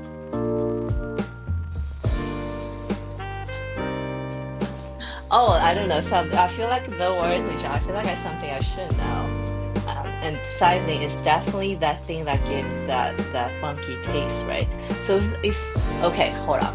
So I use Arches paper, right? And I mentioned that I noticed that when I wet it with a lot of water, it has a funky smell. And I don't think it's a gelatin, because I don't think gelatin would smell like that. So then that leads me, it must be the synthetic resin that is on my paper. Which I'm like, oh no, my dog just licked some synthetic resin. That can't be good.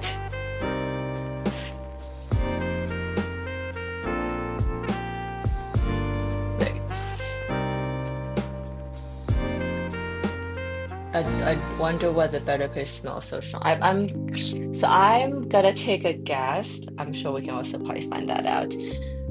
Or maybe it's a trade secret. The more expensive paper, they use more of that material in the paper mixture, and that's why it smells more. And also, I want to bet that every company probably has their own recipe for the sizing. So Arches smells a certain way, right? And Arches is a French brand, and I want to go out on a limb and say a lot of French paper probably have a similar smell. But if it's made out of America or made out somewhere else, it might smell totally different. That is just my hunch. So that informs us that, Michelle, if you want to find something that smells different, you might have to look into like a paper that's manufactured in a different region, maybe. Although I feel like Europeans probably use less toxic material. So maybe that's a good thing that I'm using French paper.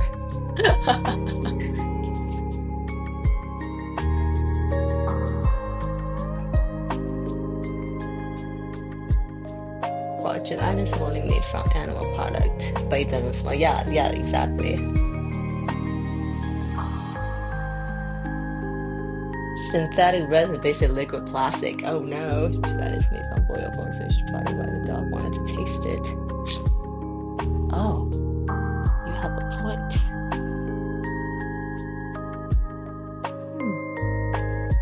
So maybe my paper is made out of synthetic or gelatin.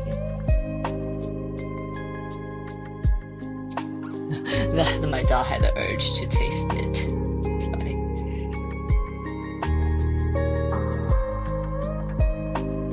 I definitely noticed when I wet the paper a lot, it has a gummy, well, I guess synthetic resin probably has a gummy hand to it too. If my paper is soaked in water and then I like put my hand to it, there's like a slight like viscous kind of feeling on my hand.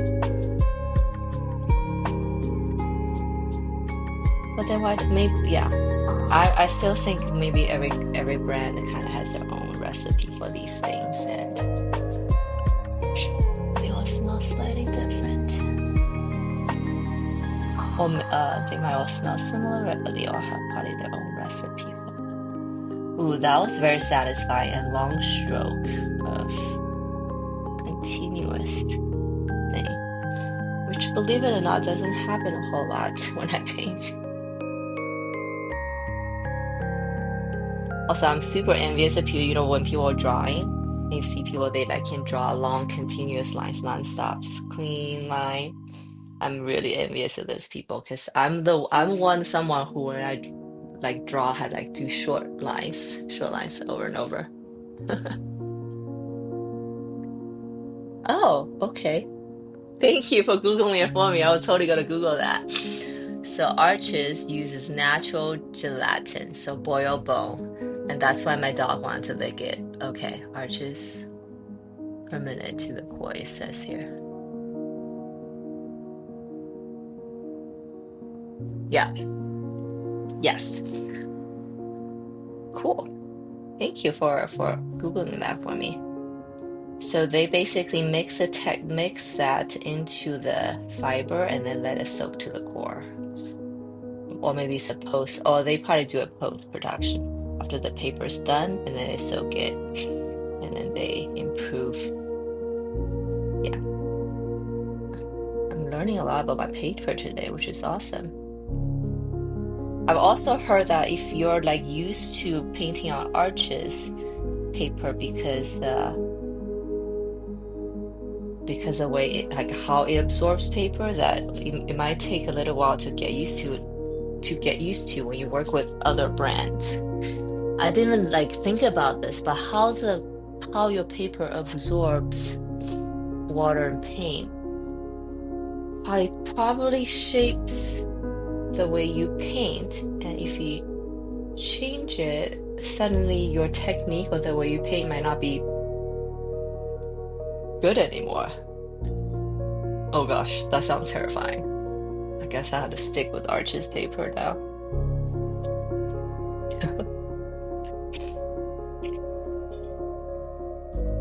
I want to do a lighter color. Let's do lighter color. Back.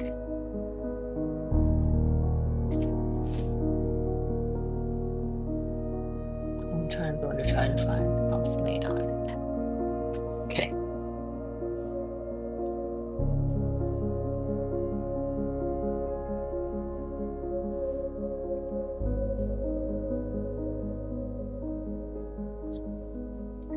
Some more small leaves in the back. Small leaves in here. Maybe small leaves in here.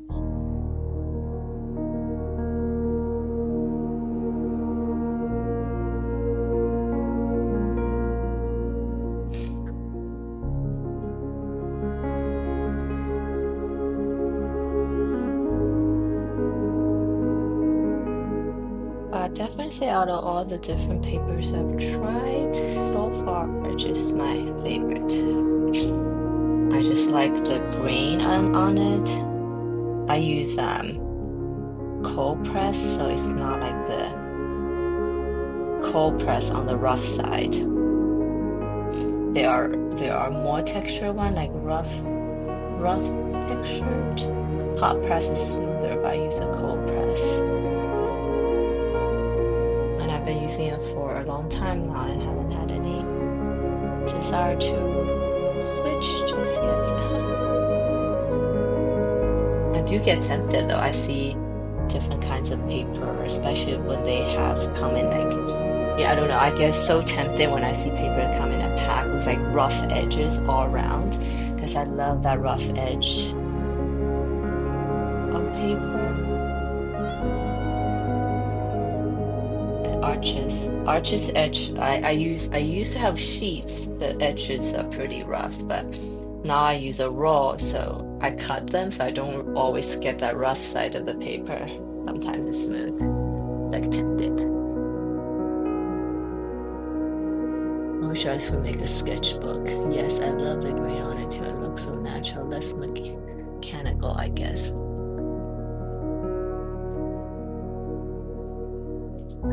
That's a great way to put it. It's like natural. I don't know. It's pleasing to the eye. I don't know why I like it, but it's pleasing to the eye. They don't make a sketchbook, I know, which is so surprising, right? I would love want to visit a factory or something. Can you imagine? Visit Arch's factories to see how they make the paper. Or maybe there's a YouTube video I can watch. There's part of a YouTube video I can watch. My belief that when in doubt, there's part of a YouTube video you can watch.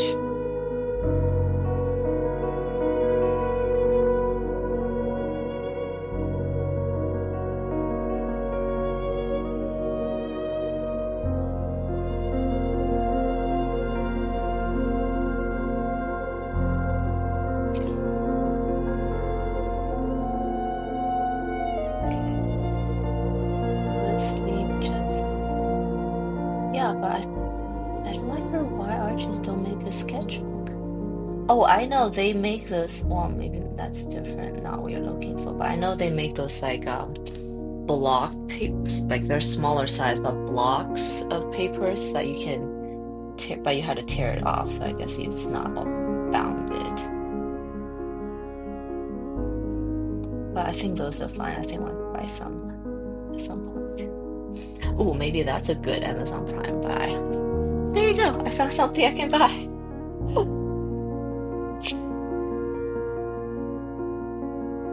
I think they come. I think they come in A4 size though. They come in pretty big size. Here you go, A4. You're still here.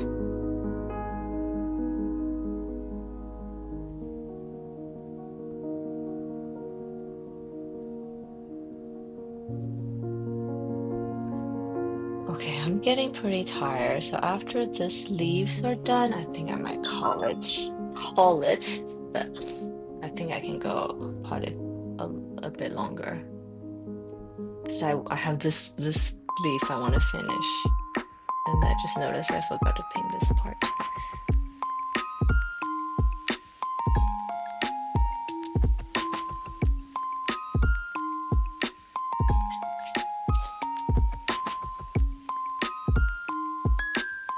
It's perfect. It's like it's perfectly imperfect gray. You're still here. I ate a mug cake. Wait, did you make mug cake from fresh or you have like stash of them? Oh, you just made me hungry, I think. I want some cake. I'm still here, but yes, I was just saying I think I'm getting pretty tired. So after this cluster leaves, there's still a few more to go. I think I'm gonna call it. But also, I feel like I had such a great time chatting with you guys today. Some new ideas that came, some things to ponder. Sometimes that's also a reason I don't want to like let this energy stop. But yeah, I think I'm getting pretty tired. Also hungry, mug cake. I want some cake. What was it like when you started streaming your art making? In the beginning, terrifying. So this is my 94th session. And I've gone live. So I'm live once a week every Wednesday. This is my 94th. So it's almost a year and a half now I've gone live. It feels longer than just a year and a half, but yeah, I guess it's a year and a half. So in the beginning, I was obviously terrified. In the beginning, I've made like this long checklist for myself every time I go live because I was like, I always forget to do something. And if you look back from my really early live streams, the sound was terrible, the video was terrible, but then I obviously slowly improved on all of that. I'm still learning new things actually. I was like, oh, I could do that in OBS. And then I've kind of slowly expanded my channels to more than just one place. So I'm obviously, I'm live streaming on YouTube and Twitch. And for a while I was live streaming on X and YouTube. So I kind of play around with the different channels and see what happens. And then, so that's the technical side, right? I would say technical side was kind of a struggle for me, but in terms of actual making art part, I enjoy making art with the audience actually. I don't know if you ever heard this saying or this idea that when you make art on your own, like in isolation versus making art with the audience, like it's completely different. So obviously I do half of my painting live and I finish it off screen, right? And I think the process of live for some of it and then in private for some of it actually has made my art better because when I'm making art in front of you guys, I'm trying to be more decisive and I'm trying to not like go back and forth as much. And I think that act alone has kind of forced me to have certain habits or change certain habits, if that makes sense.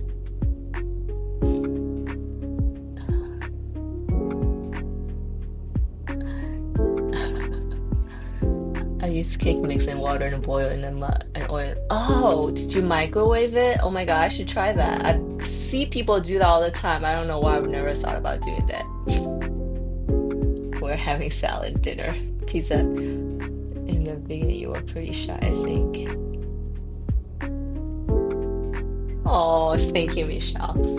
Yeah, I think in the beginning, I was definitely, how do I say? I think there's that fear of like saying something stupid live or saying something offensive to people. I think that probably made me more reserved. But now that I've done it for almost 2 years now, I think I just realized that like most people here are pretty awesome. I've had people asking if I like need why don't I have a moderator? Because sometimes you maybe you encounter people who are not so nice, but so far I really haven't, knock on wood, I haven't had that happening, and I hope it keeps that way. But I think I do, yeah, I think being live has been such a benefit to me in so many ways. Like for example, being live, I had to make new art every week with you guys, right? And that's made me so disciplined about keeping a schedule about my art and always constantly exploring new things to share with you guys. So yeah, and then I only do it once a week. I know some artists will do it every day. I just don't have that kind of capacity. So I settled once a week. It works for me. Once a week, a piece of new art is a pace I can keep up with for now. So yeah, it's been awesome. I'm still thinking about mug cake, by the way. Oh, thanks for the recipe. You just didn't talk much, but I don't think I ever got on the live. I was just rewatched. Oh, thanks, Michelle, for rewatching. First of all, I don't think anybody rewatches them, but I think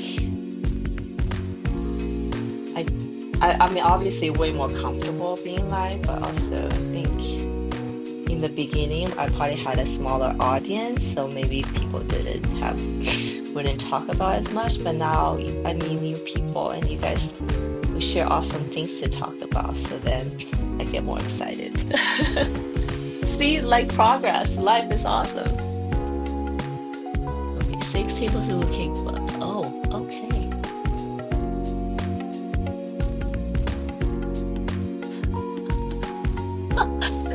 A4 paper, you need to start a trend. Teach all your friends.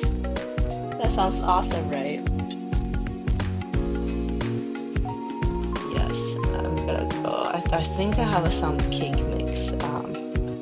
I know it's like so quick. You can do it anytime. You can make like small portions of it because I always before I always you make a big cake, you kind of eat it for a few days, and towards the end it just like all gross and stale. You had to throw it away a lot of times. With mug cake, you can just make one serving at a time. I'm totally gonna do some later.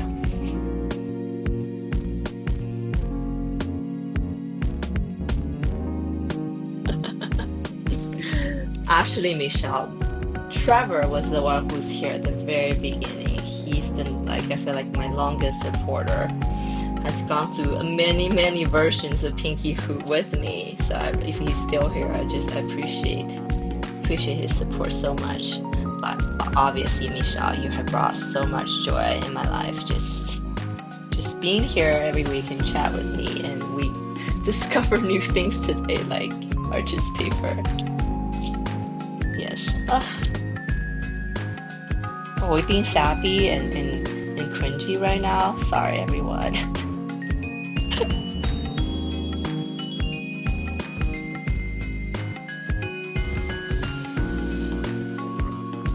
But I think I'm shy now.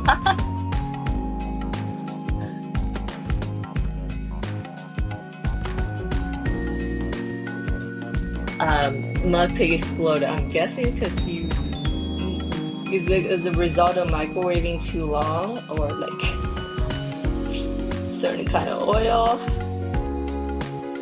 I just love seeing them rise in the microwave. Yes. Oh, I think it'll be so fun to make it with my daughter. Actually, I don't know why I haven't done it. Holy cow! Revelation. I'm so gonna do that like tomorrow.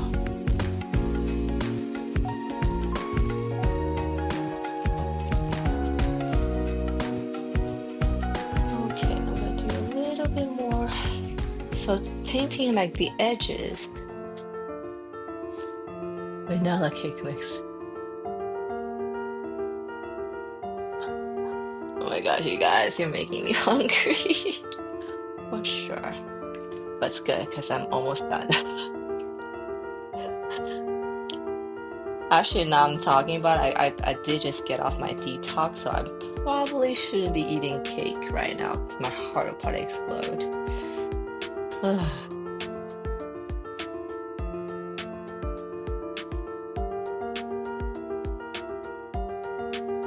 So this mossy green color is a new addition from my Japan trip, and I bought this color because I noticed that I was trying to mix this color a lot, which is just like I put mustard yellow into my like a green color and add some yellow to make it like super yellowish grassy. But now that I have it, I use it all the time. So Michelle, were you looking for a certain gouache color, or you just want to get like a starter palette or something? Back to the gouache conversation.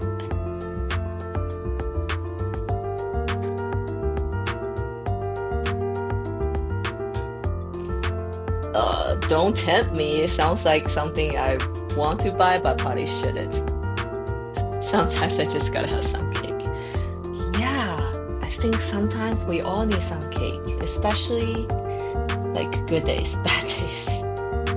Also, mug cake is awesome because I don't love icing on cake, so it's like perfect. You just get the best part of the cake. Yeah, I don't love icing. It's kind of gross, especially after seeing how they make them.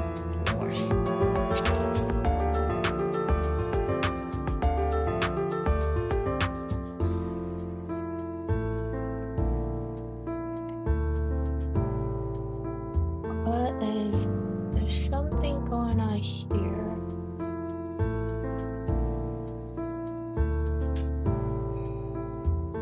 Okay, yeah. So when I finish these leaves, I usually go in like refine some edges, but probably not all the edges. Bring some forward, push some back.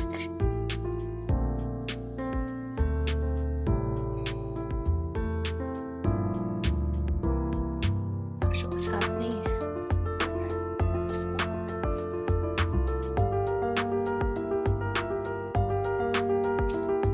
All right, guys.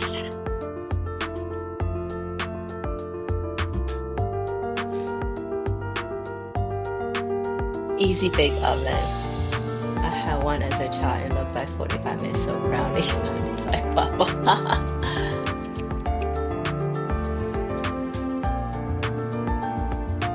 Oh, gotcha. Yeah. So the starter set I had is like an 18 color set, and I don't use all the colors to be honest. So I don't know. This is just set. Yeah, this is a starter set I have. I'll show you real quick.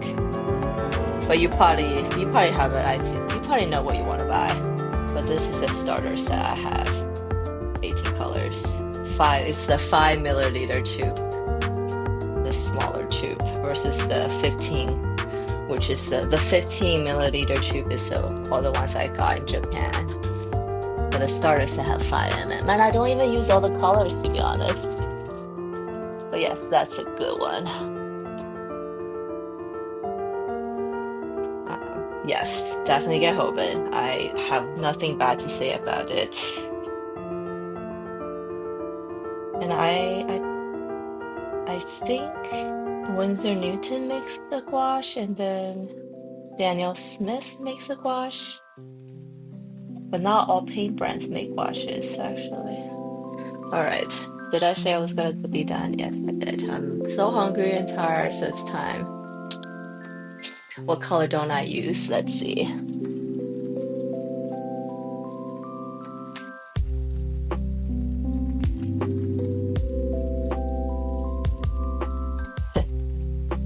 It's kind of funny. So I don't use a black in my palette ever. Seems I still full tube. So I don't use a black. I don't really use the burnt sienna, which is a warm brown. But I feel like you have that's some like the burnt umber and burnt. You see the two. My burnt umber is like almost gone, and my burnt sienna is pretty full. And that's just actually the same with my watercolor. I almost never use burnt sienna. I don't know why. Partly because that color's been I use other color instead of the burnt sienna, so I don't really use that. This starter set also comes with like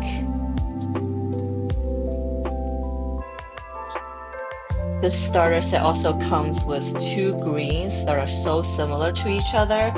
I can't even tell the difference. One is like the emerald green. Let me see. Emerald green and permanent green deep. They're very similar. The emerald green is slightly like lighter, but I can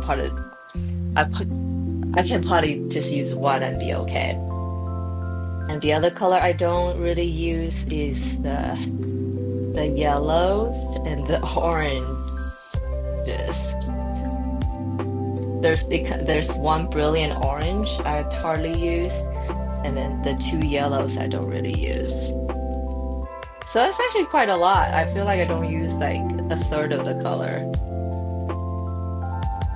The one I use a lot already done is a purple already finished, and then Prussia blue have already finished, and then the white. Oh, so gouache the white is probably the first thing I finish, so I end up buying a 60 milliliter gouache white, and I use it all the time. Hope this helps.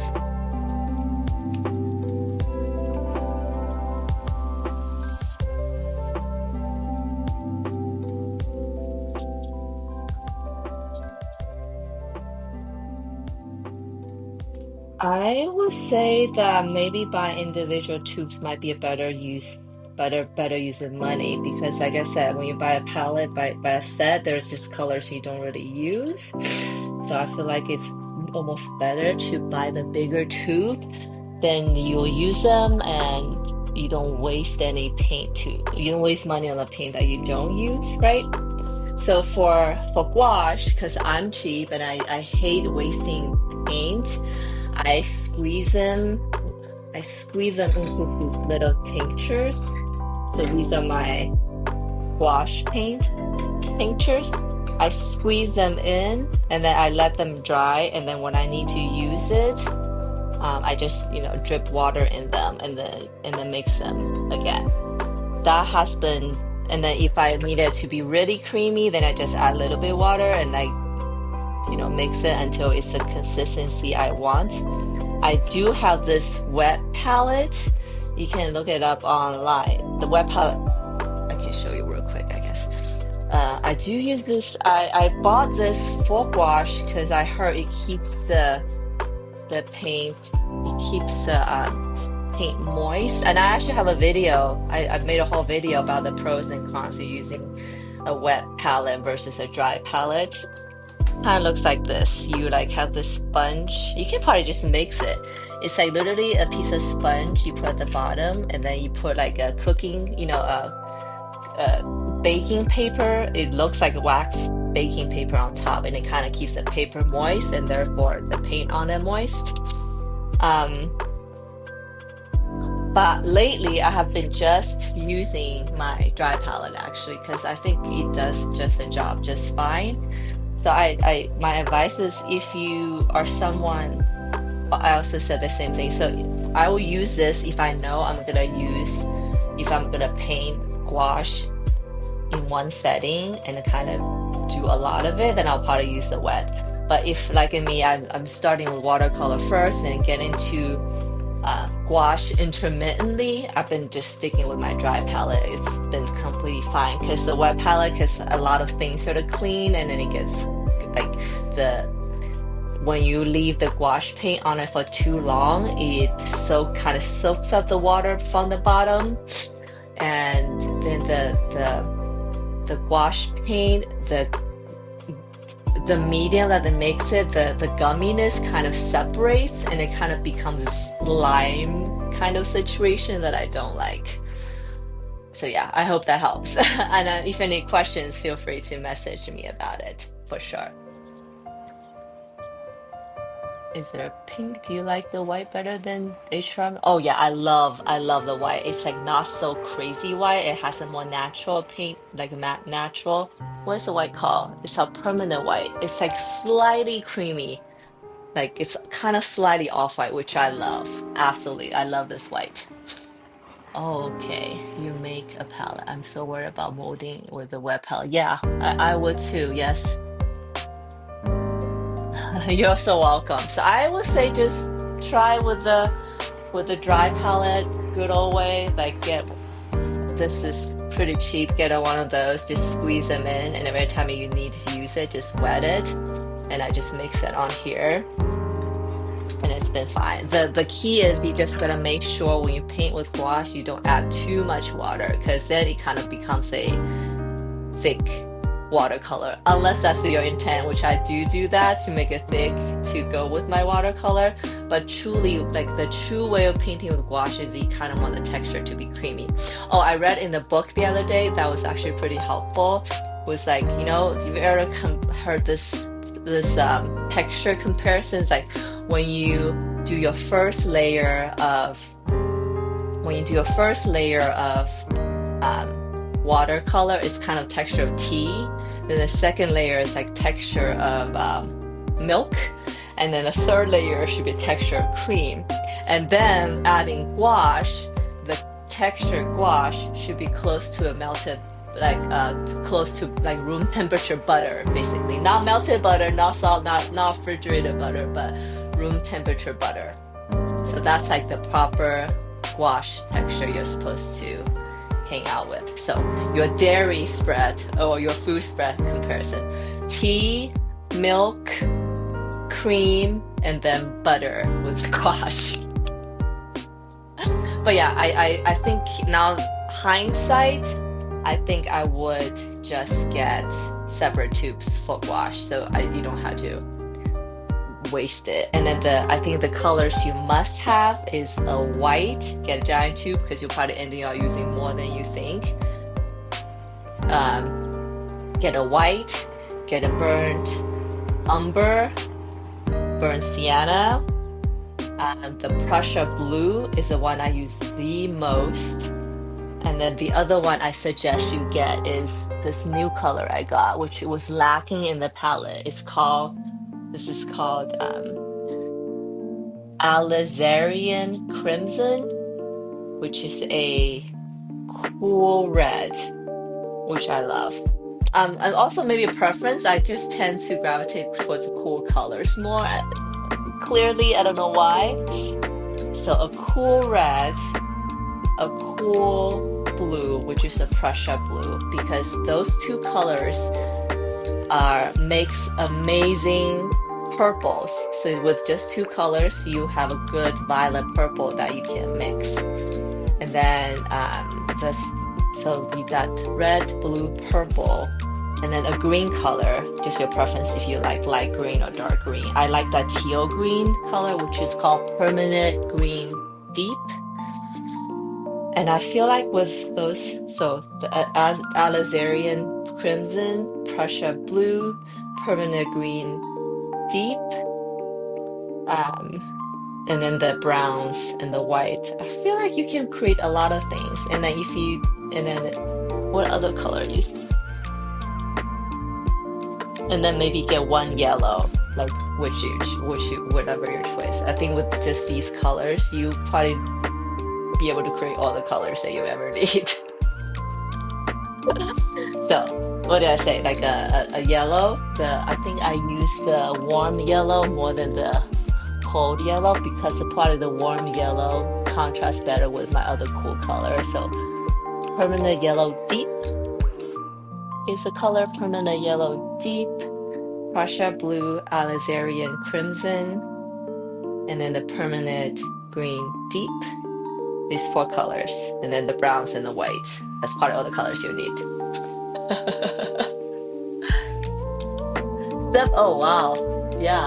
I feel like that's gone up since I bought them. 76. That would make sense, probably. I feel like that's a lot more expensive than I bought them.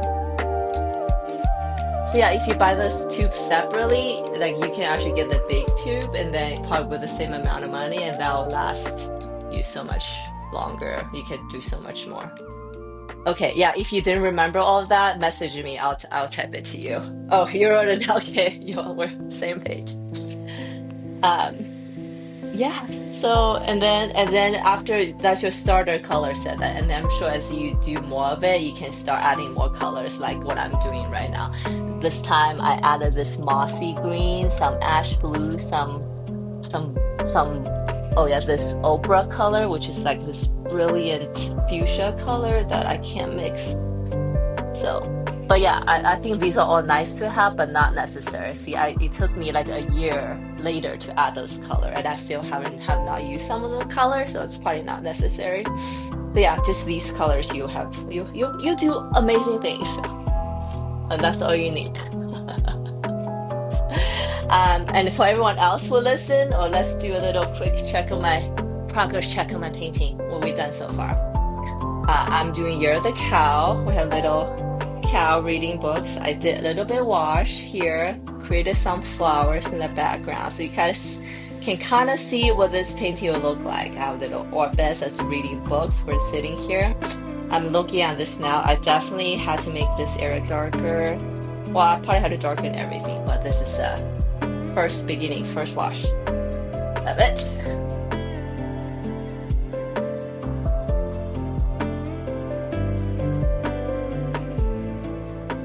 Oh, maybe get the 12. She's a cute cow, thank you. Yeah, I think 18 is probably not necessary for you to start, but maybe 12 for 50. Oh, decisions, art supplies, I know. Kind of want them all, but then you kind of like, oh, do I need them all? You probably don't need them all. All right, guys, I'm so happy that you guys are here with me today, and Michelle and Trevor and everyone else who came and went. Jatan, A4 Paper, I don't know if you guys are still here, and everyone else. I had a great time chatting with you guys. I learned a few things about Thai language, and I hope I share some useful information with you guys. Maybe the reader has a little glowing part about her stigma. Oh, I love that actually. I know this, I made this meant to be like a little light because, she needs a light to read her book. So, great idea. I love that. I also love all the ideas you guys share with me. But thank you so much. I'm gonna end my live stream today and then go eat some food. If you haven't done so already, don't forget to hit that likes and subscribe button. And then little reminder, I will be out again next week. I'm so sorry, but I will be right back the week after that, okay? If I don't see you, don't talk to you again, Have a great weekend and happy 4th of July if you're in the US. And, stay safe out there. Don't set up any fires. Don't blow anything up.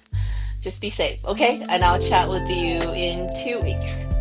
Thank you so much, guys. Have a great day, great evening.